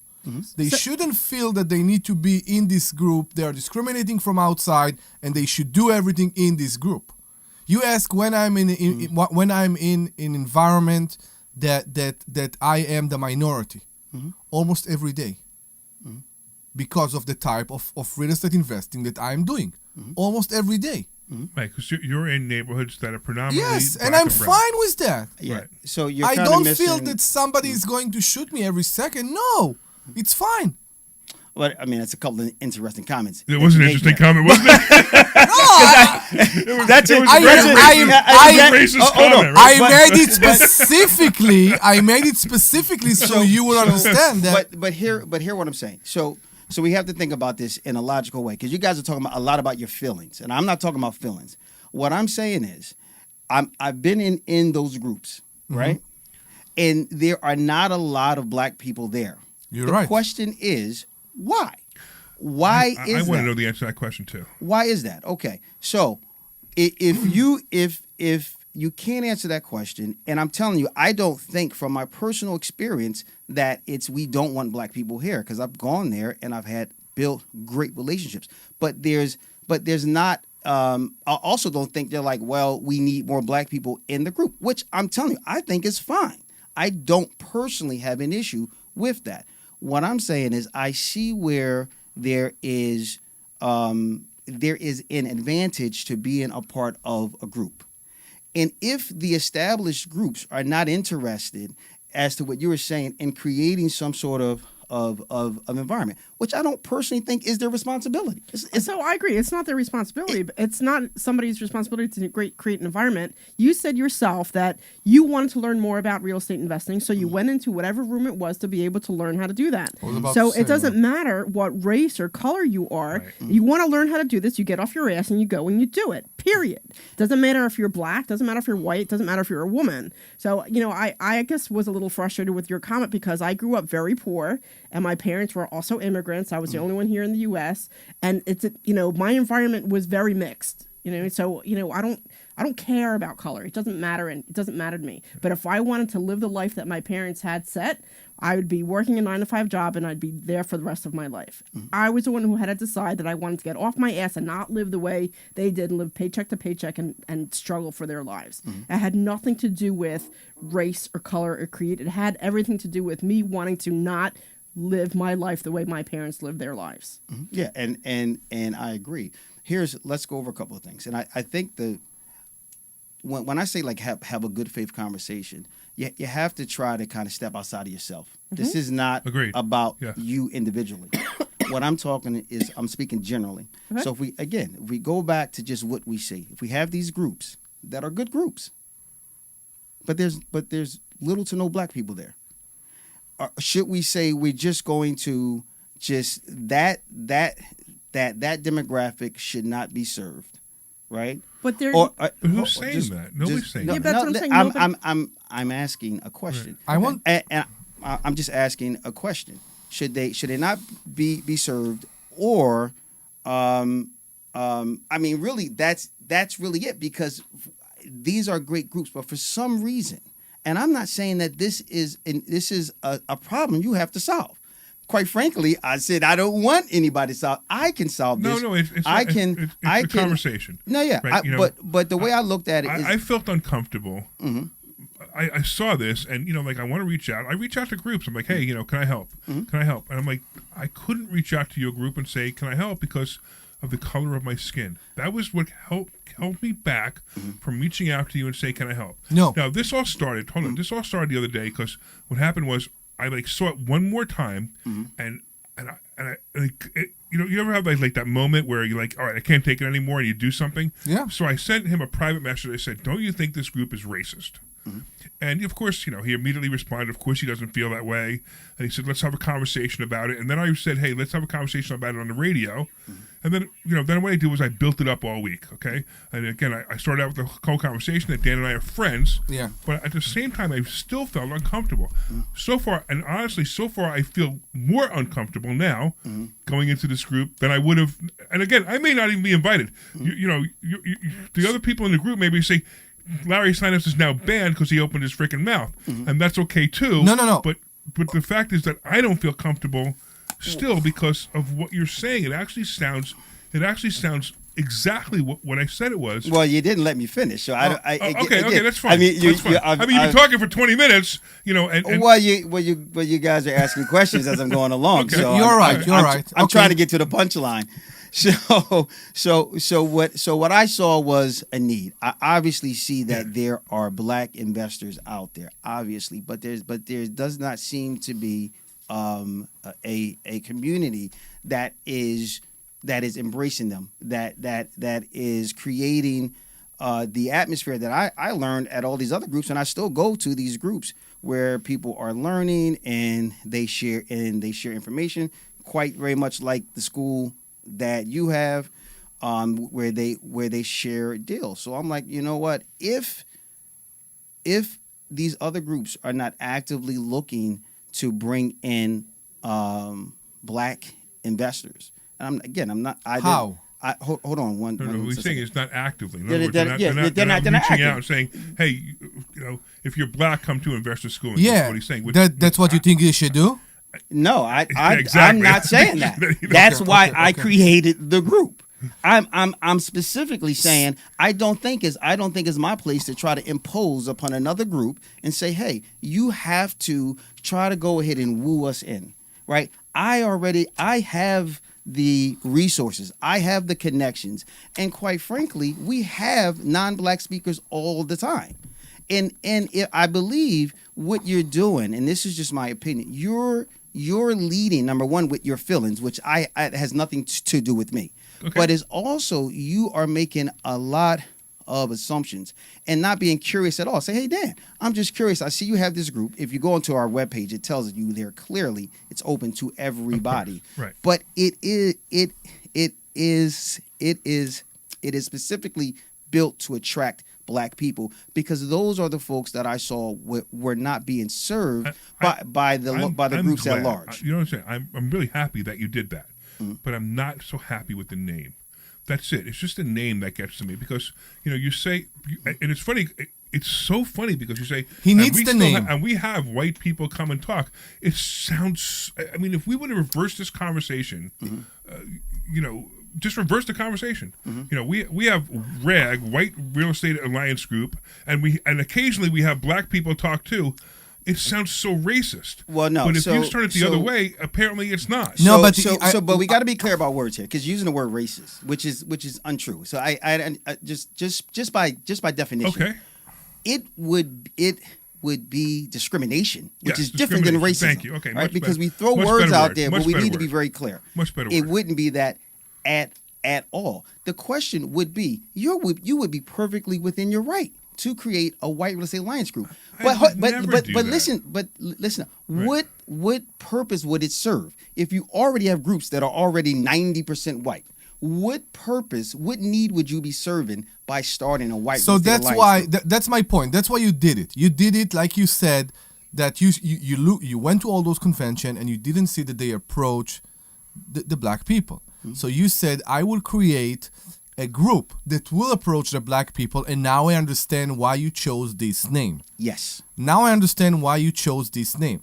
My question to you is, are you telling people in the meetups you are welcome in every other convention, real estate, investing, meetup, everything around this nation? Wait. You are welcome. I'm a little confused. Yeah, wait. The question is he telling the people who attend his group that they're that welcome? they are also welcome in every other group? It's an interesting question. We actually do more than that. We actually work with other groups. Awesome, because that this isn't. This is to empower the Yes. people. If this is to empower black people, say you can do it. I get you more. Yes, that's what it's for. And again, and not only that, we have reached out to other groups. We've reached out to like Asian groups. Say, hey, you guys kind of have this, group that's for it. This is a great opportunity, and let's collaboration. Bring people in and have this event. And I think just one other thing that we need to be very, very kind of clear about, because what it seems like to me is just because you are focusing on one group does not mean you dislike another. And that's an internal audit. I can't tell you why you might feel that way or somebody else might feel that way. But same way if you had a woman's group, it doesn't mean you hate men. Right? So there was a women's group. That's why I referred to. So hold on. There was a women's group, also in Philadelphia, and they were doing a presentation, and I reached out because I knew the person who ran the group. I said, "Hey, do you need any speakers?" And she flat out shut me out and said, "No, you're not a woman." Okay. And that was also insulting. Oh, but that was her. I'm not. I'm just. Yeah. I'm saying it's not. Dan, you're my friend. This is not a personal thing. No, it's not. I'm just saying that was the discrimination that's being created because of what used to be discrimination, and I know there's still a little bit of going on, but this is so far gone compared to what it used to be. And I mean, how old are you?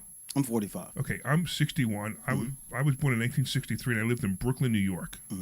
So a very different place than even Philadelphia in that area. Okay. So I saw a lot of this. I just want to say we see all the comments online. Please, you're welcome. Like this guy commented. You are welcome to call us 855-939-1137. 855-939-1137. Please call us. So I understand what you're trying to do, but I think that by saying, you're trying to empower black people to come and learn investing. That's what I think is what you're. And that is phenomenal. Let me finish. The altruistic vision is phenomenal. Yeah. What were you getting ready to say? So I think it's great that you're trying to do that, but I think that and I'm not going to say but the approach that you're taking to do it is very secular. Like you're making sure that, hey, black people come and look because maybe you're not going to be comfortable in these areas. Come here because it'll be all black people so that we can talk about whatever. That's the impression that I get. Like I'm all for anybody getting education, but I also think it's that person, whoever that person is, needs to come in and say, I want to learn how to do this, and I don't care what color I am. I need to learn how to do this from whoever you are because you have that experience and I don't. And stay closer to your microphone. Sorry. Yeah. So what I'm hearing is you guys don't like the name, but I'm also not hearing what was the alternative. No. I didn't finish the sentence. Look at man taking control, man. I love it. What was the alternative when groups were indifferent? Because you didn't care. You said it was indifferent. You said no one cared that you were black when you walked in the room. Indifferent, meaning whether you're there or you're not. But it's not exclusionary that way, right? Yeah. It's just like, hey, let's go to the Philadelphia Real Estate Investors Group. Nothing in that title says it's only for you. It's only for you. It's very inclusionary. It says you can come if you're a woman. You can come if you're black. You can come if you're Greek. Who cares? How inclusionary is it in reality? See, we have to be careful, right? Just because you don't call a thing doesn't mean it's not a thing, right? If I call, but you're calling it a thing, and it is a thing. Hold on. If I call a knife a spoon and just keep calling it a spoon, it's still a knife. So if you have a group, no matter what you call it, right, and it is 99% white. It is what it is. I'm not saying that's not a bad thing. And I did not have bad experiences there. The name is to approach. I get it. The name is to approach. It is what it is. But I think that part of it is sort of hard for you guys to kind of wrap your mind around. Is how would somebody else feel that would those folks in so you keep yelling at us about regardless feelings at the and end. you don't want to hear about our feelings, but now you're reversing that and I'm saying not yelling, but well, not. But I'm just saying you're bringing up that point of you guys keep feeling this. That's what I keep, and that. But you're saying the same thing. Well, these people feel this. So what I'm saying is that if you have Joe Blow Real Estate Investor Group, there's nothing that says that somebody can come, and there's nothing that says that somebody can't come.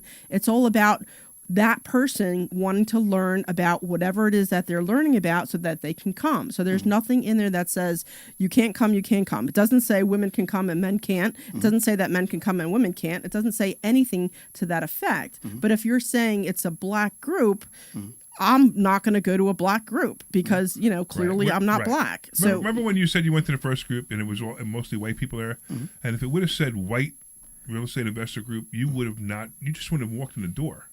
And that's what the difference is of what we're trying to say. Yeah. Now, I want to address a couple of people online because there are people who hate you and there are people who hate me right now online. And there's one guy, I think it's Michael dropped off. Michael dropped off. Okay, that's fine. But there's one guy online who's like really, he's just like he's spewing the DEI stuff, which I'm not a fan of DEI, but I got to tell you. Dan does have credibility. You're saying he doesn't have any credibility. He does have credibility. Yeah. He just I don't know what the word I want to use. In fact, I'll be honest with you, he's a really great real estate investor. I'm going to talk about that in the second part of the show. But he has a lot of credibility. However, we're still talking about just one specific thing, and that's it. Now we got other people over here.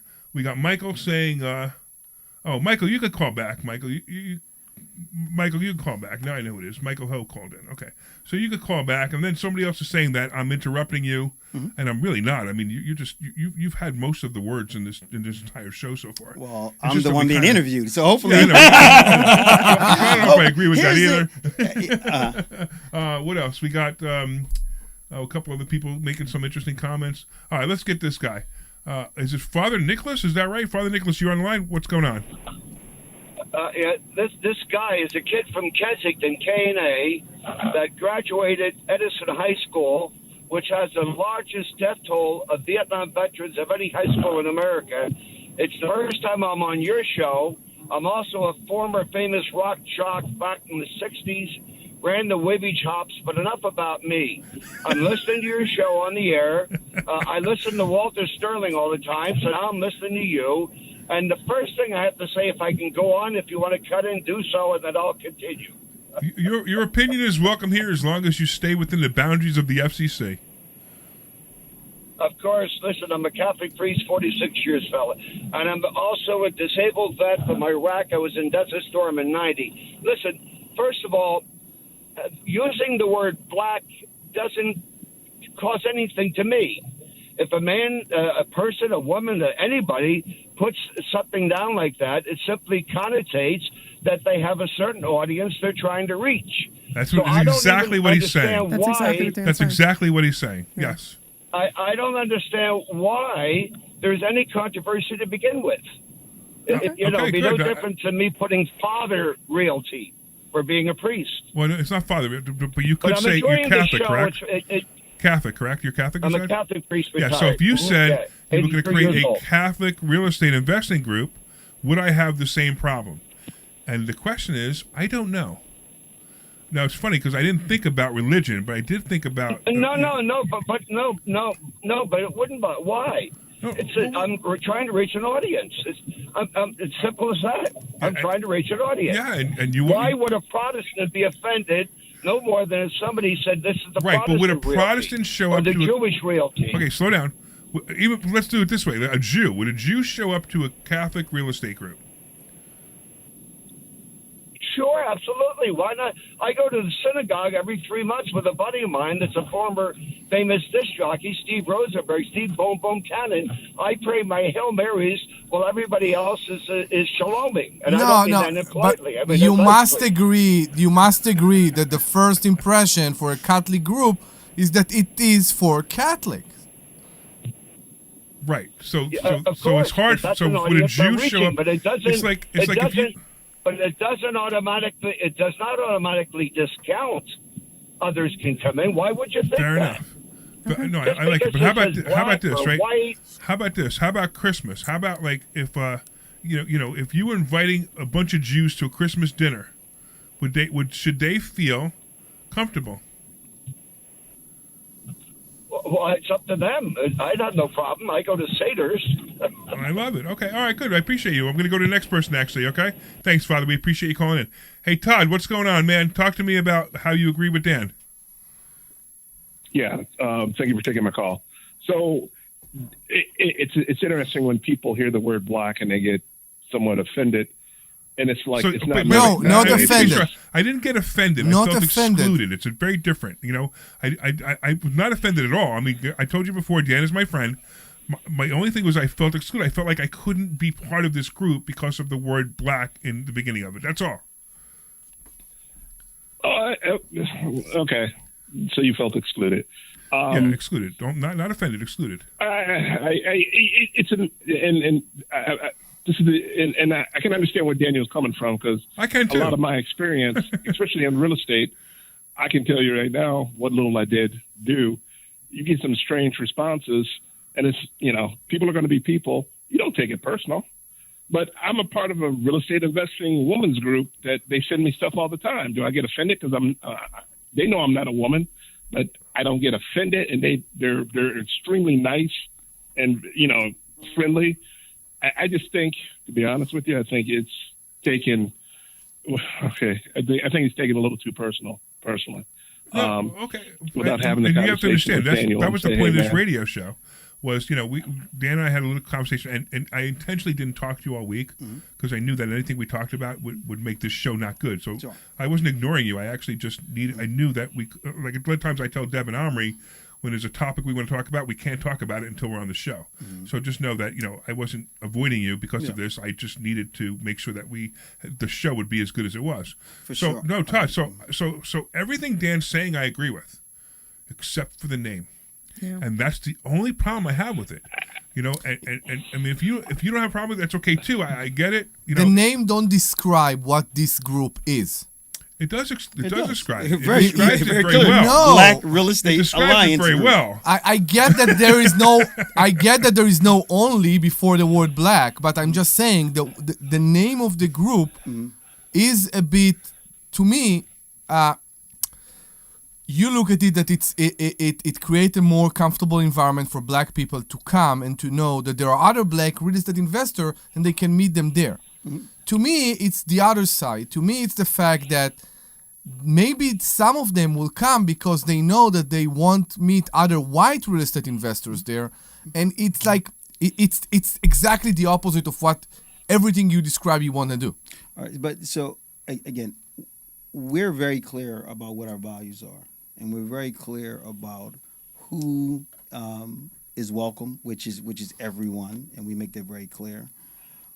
So what you're asking me to do is now for me to be in control of how people accept the message. I get exactly what you do. And that's not my responsibility. And the other thing that I don't hear from any of the guests, which is very important, because right now we're focusing on Bragg. Well, I hear no solutions when there were groups that were 99% white, and there was no interest in trying to really I don't think that's true. bring. Well, you thinking it's not true doesn't really matter. I mean, that was the experience. So that's the result. That's not the experience. The result. There are no black people there, which I agree with you. There aren't enough, but I don't know. I don't have the answer for why, because those groups. Well, I'm not looking for the answers for why. What I'm saying is, what would have been a better solution? No, it's not a better solution. I agree. It's not the point. Well, why? But you're again. That's very dismissive of what I'm saying. Yeah, why I'm trying to think it out. I'm having trouble thinking it out because. But why is that not the point? Or otherwise, I could say, you know what? I understand that there's all these benefits here, and folks are not getting this benefit. So, but do you really think that the people in your group would not learn real estate if it wasn't for a group called Black Real Estate Investor Group? Look at the room. No, that's what I'm asking you. I'm asking you. Well, that's what I'm saying. Do you think that the people in your group? Now, you had an event this morning, correct? Yes. And was it? How many people were there? We had about 50 people. Okay. And how many of them were black? I would assume most of them. Most of the Okay. there were a few other races, Okay. but mostly No, black. that's fine. So those black people there, do you believe that if you didn't form a group called Black Real Estate Investor Alliance Group, that they would not get education? So it's not what I think. We can look. See, That's we the asking fact, me, I get let me answer. You're asking me what I think. We Right. can look at it. Look at my rooms when I have events, and then look at other rooms.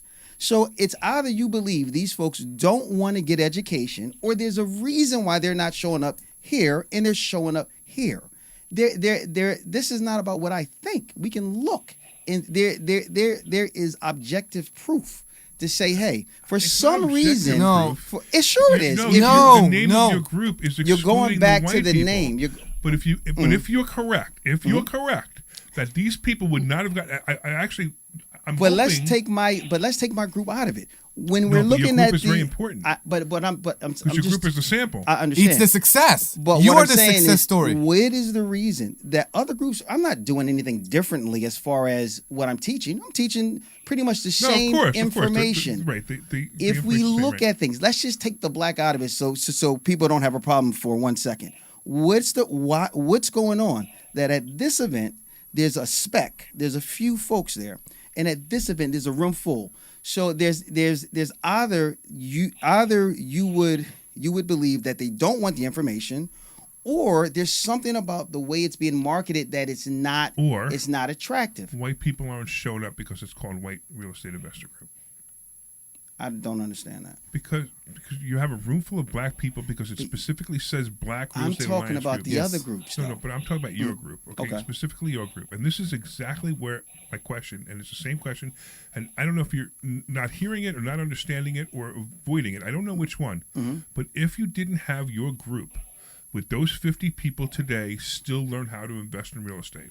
How could I possibly know that answer? I know. But if the answer was no, they could not, then you have to have your group. And it's a must. They want. You know Right? why they But want? You're trying to set. Hold on for a second. But you want to set. You want to set the program for how they learn. Like who put you into that position? Not how they learn. Or where they learn. No, not But even where they learn. obviously- If you're telling me that obviously- these people were avoiding groups because they were mostly white people, I didn't then say that. You must have your group. I didn't say that. I understand. And I that's- didn't say that. I said, so let's be very, very clear, because you're not going to put words in my mouth. What I said was, I'm trying not to. if you look at the other groups, just look at them and look how many black people are in those groups. And these are not bad groups. These are not groups that say we don't want black people. I'm being very clear about that. So you either have to believe that black people don't want to be educated, right, or there's something, and I don't know exactly what that might be, but something about the group that is not attracting black folks to that group. And if that's true, then once again, you must have your group. Yes, I Anyway, agree. Real quick, I gotta go. I'm gonna go to Shay. We have online. Todd yet. Let's still. go to Shay. Shay, can you? Hello, everyone. What's Hi. happening, Shay? Hello. So tell us what your thoughts are on Great. this. First, I've met Larry in person. I could say I agree with him. He says he's not racist. However, I feel like coming from a person who is of color and is a woman, I understand the title of Dan's group because I graduated 2013 and I didn't know black people even invested or investing in real estate was a thing until 10 years later.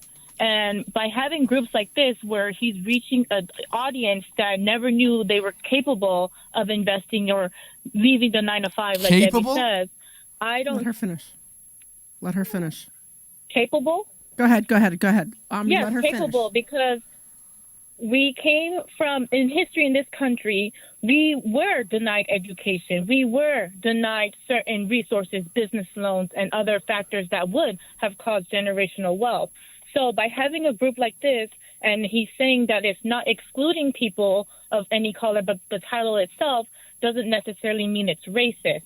I've been to women's groups where I've seen men in the women's business networking events, and they weren't. Oh, I'm sorry that happened to Larry, where he was flat out told no, but it's as an keeping educated you from stop ongoingly what to do. But as an educated woman, you would know whether you're an educated man or an educated woman, that if you're looking to get into real estate or anything, it doesn't matter if it's real estate or becoming a doctor or being a bricklayer, it doesn't really matter, that if you're interested in whatever it is that you're interested in, that you can go out and find that information regardless of your color or your creed. And when you're at those institutions like I was, and it was a predominantly Asian institution, people will look at you and say, oh, you just got in here because you were black. And that, to me, was offensive. Like, I did not work hard and just get in here, and you guys think I'm automatically accepted into this curriculum just because of the color. But if we take those silent micro... That one or two or 10 persons shouldn't dictate how you will behave. That's right. And how you will see the rest of the world. I just think this is the minority. Exactly. Yeah. That's exactly what I so said. I just think one of the biggest things that you guys are missing, and maybe because it's hard to put yourselves in those shoes, is we're not saying that black people don't know that these groups are there and that they can get the information from They're saying that you're saying that's, they won't go. That's very clear. What I'm saying is there's something happening, and I'm not in the minds of other black people or the white folks that go to those groups.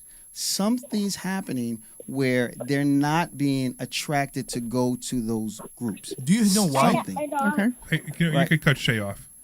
And that's a reality.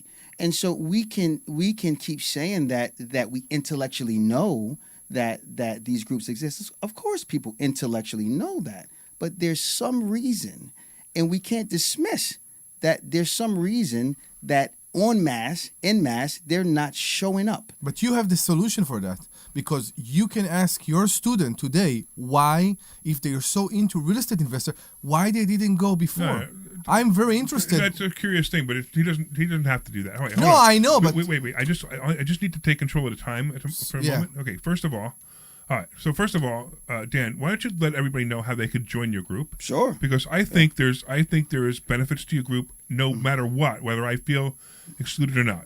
Good. So let people know how they could join your group. Sure. They can check out braginvestors.com. That's braginvestors.com. They can also follow us on Instagram, which is Brag Investors, and we have a Facebook group, Brag Investors, as well. No, yeah, we have it. Yeah, I tried to find it. Couldn't find it. Okay. Yeah. All right. So look, here's the deal, right? I personally believe that there is a lack of, well, I shouldn't even say a lack of, because it's not even true anymore. I'm going to actually reverse exactly what I was going to say. I am so happy that there are so many black people, if you want to say, that are now learning real estate investing and are now stepping up and saying, hey, you know what? I'm tired of being told by the man or whatever Democrat Party, which drives me nuts, that I can't do this stuff anymore because I've been told that I've been systematically, what's the word? Oppressed? Oppressed? Yeah, oppressed. Thank you. Right, and now they're standing up and saying, and I love your thing because you do this all the time. You post all the time. I'm not a victim. Absolutely. And I love that. And that's one of my favorite things about Dan is Dan. Right, that's all he is. He steps up and he does what he needs to do. He's become a great real estate investor. I'm kind of hoping we can talk about some of your deals. We're going to run out a little bit of time, but he's become a great real estate investor, and now he's out there teaching other people how to do this. And that's exactly what I want to do, and that's what I'm doing, and that's what you're doing. And I'm proud of what you're doing as a friend. Right, I love the fact that you're doing that. Again, all I did was I felt excluded, and it's funny because you're actually seeing it online. You're seeing the controversy back and forth. You got one guy who's like really, he's a little off. So this guy's off the wall, right? Well, but then you got another guy. I mean, we got Nathan here, who actually I know Nathan, and he says, and I'm a little annoyed at this comment, right? It says, I think Larry is a little salty since black folks don't go to his events like he wants. Are you out of your freaking mind, Nathan? Not only do black people come to my events, but it's not that I want black people to come to my events. I want people to come to my events. Yeah. I don't categorize people in black and white. That's the problem we have with the name. That's the only problem we have with the name. That's exactly right. That's it. The problem with the name, you did it to empower black people to invest in real estate. And then you got which is admirable. but what you say is this could happen without putting the word black I believe that in too. the name. Yes. He say Of it course wouldn't. No. It may not. No. I never said that. So let's be clear. Again, we have to stop assuming. I never said that. I could have done this absolutely and not put the word black in there. I decided. No, of course you. No, of course. I want to be clear. Yeah. That was a choice. Yeah. Because It's a marketing choice. And the it reasons was- he did it were great reasons. Larry, let me. But they're great reasons. Let him talk. But let me finish. Let him talk. I could have chosen any name that I wanted. Obviously, I'm black, and so in that group I would have been able to connect with. But I wanted to make it very clear about the group that I'm serving. It seems like there are a ton of special interest groups for everybody. Correct. The fact that there's an issue with the word black, I think that speaks to some internal issues. Listen to, just let me Let him finish. Just let me finish. Right. This is something you have to internally check yourself and say, what is it about that? I know we're in a hyper racial time, right? This is a group that never said anything negative about white folks at all. Sure. Yeah, right? Sure, that's true. That's not a part of any of our value sets. I wouldn't even allow it. Anybody who knows me and has been around me, I've been in this business a long time, Larry, and a lot of people know me. And there is not an ounce. I can't speak for everybody, but I can't imagine there'd be anybody who knows me that says, I've always thought Dan was kind of racist. That's no way. That's a ridiculous statement. I have to interrupt you because there's somebody online. Steve, what's going on, Steve? What do you have to say? Hey, just to throw a thought in here.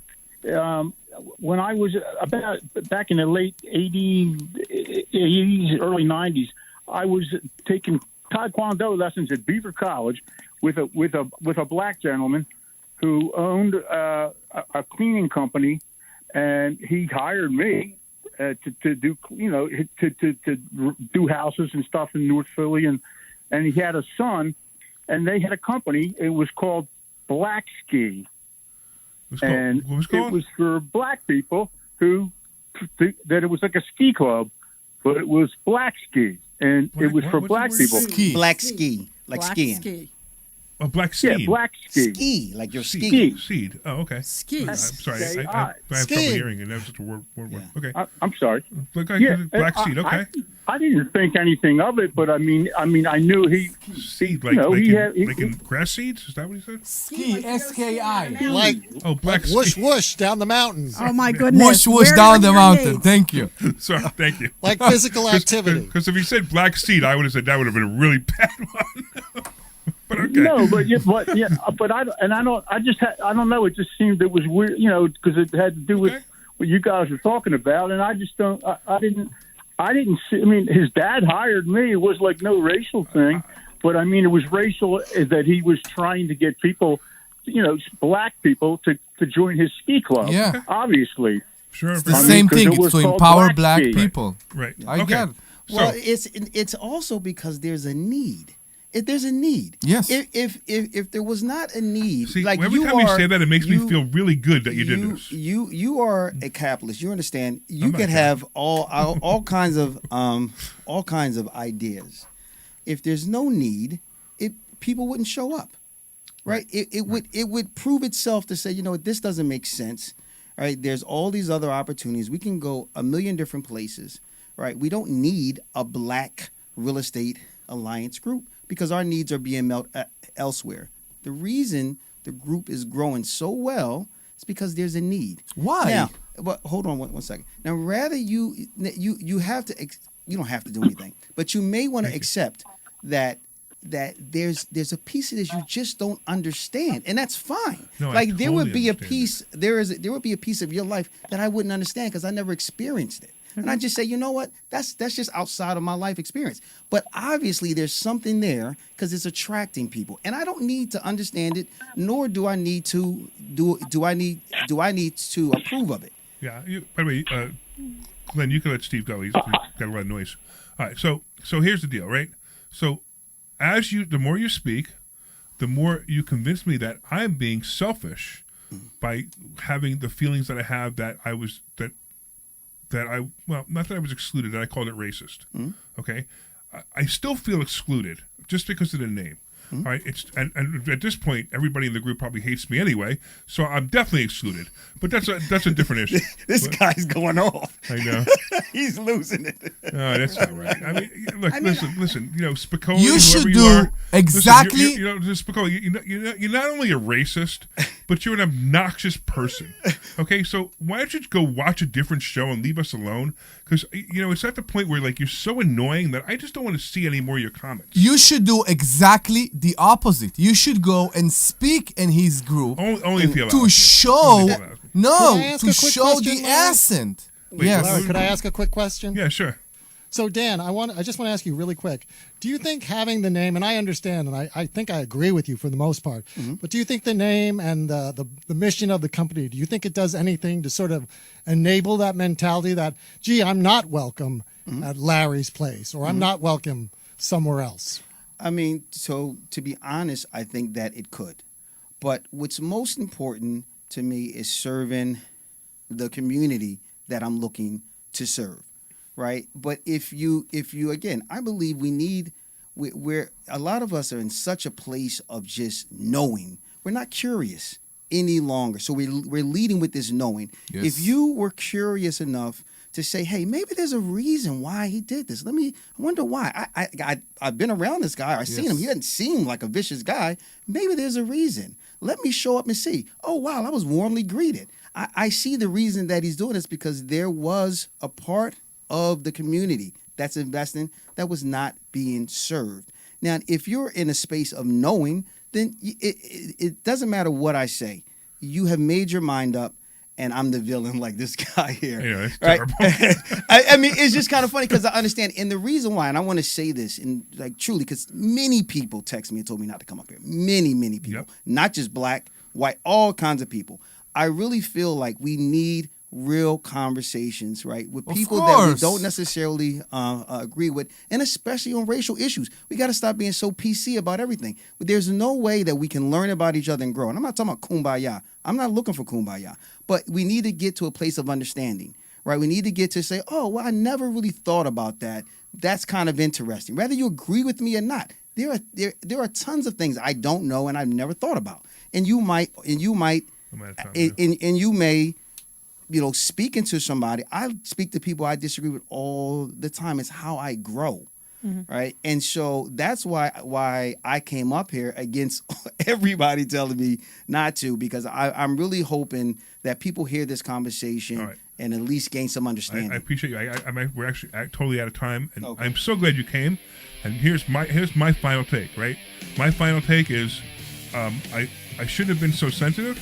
And I agree with you that there's a need for it. I'm still hung up on the name. And that's it. All right. Yeah. This is Larry Steinhouse. Thank you for listening to the show. I want to thank Dr. Deb. I want to thank, of course, Omri for being here.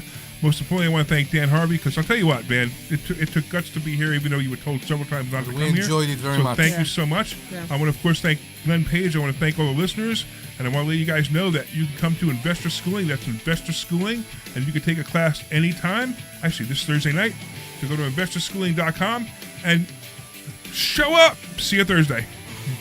This program is paid for by Investor Schooling. All opinions or statements expressed on the program are solely those of Investor Schooling or their guests and do not reflect the opinions of WPHT. Thanks, man. Odyssey. All right. Who's this guy? Are we done? Next week.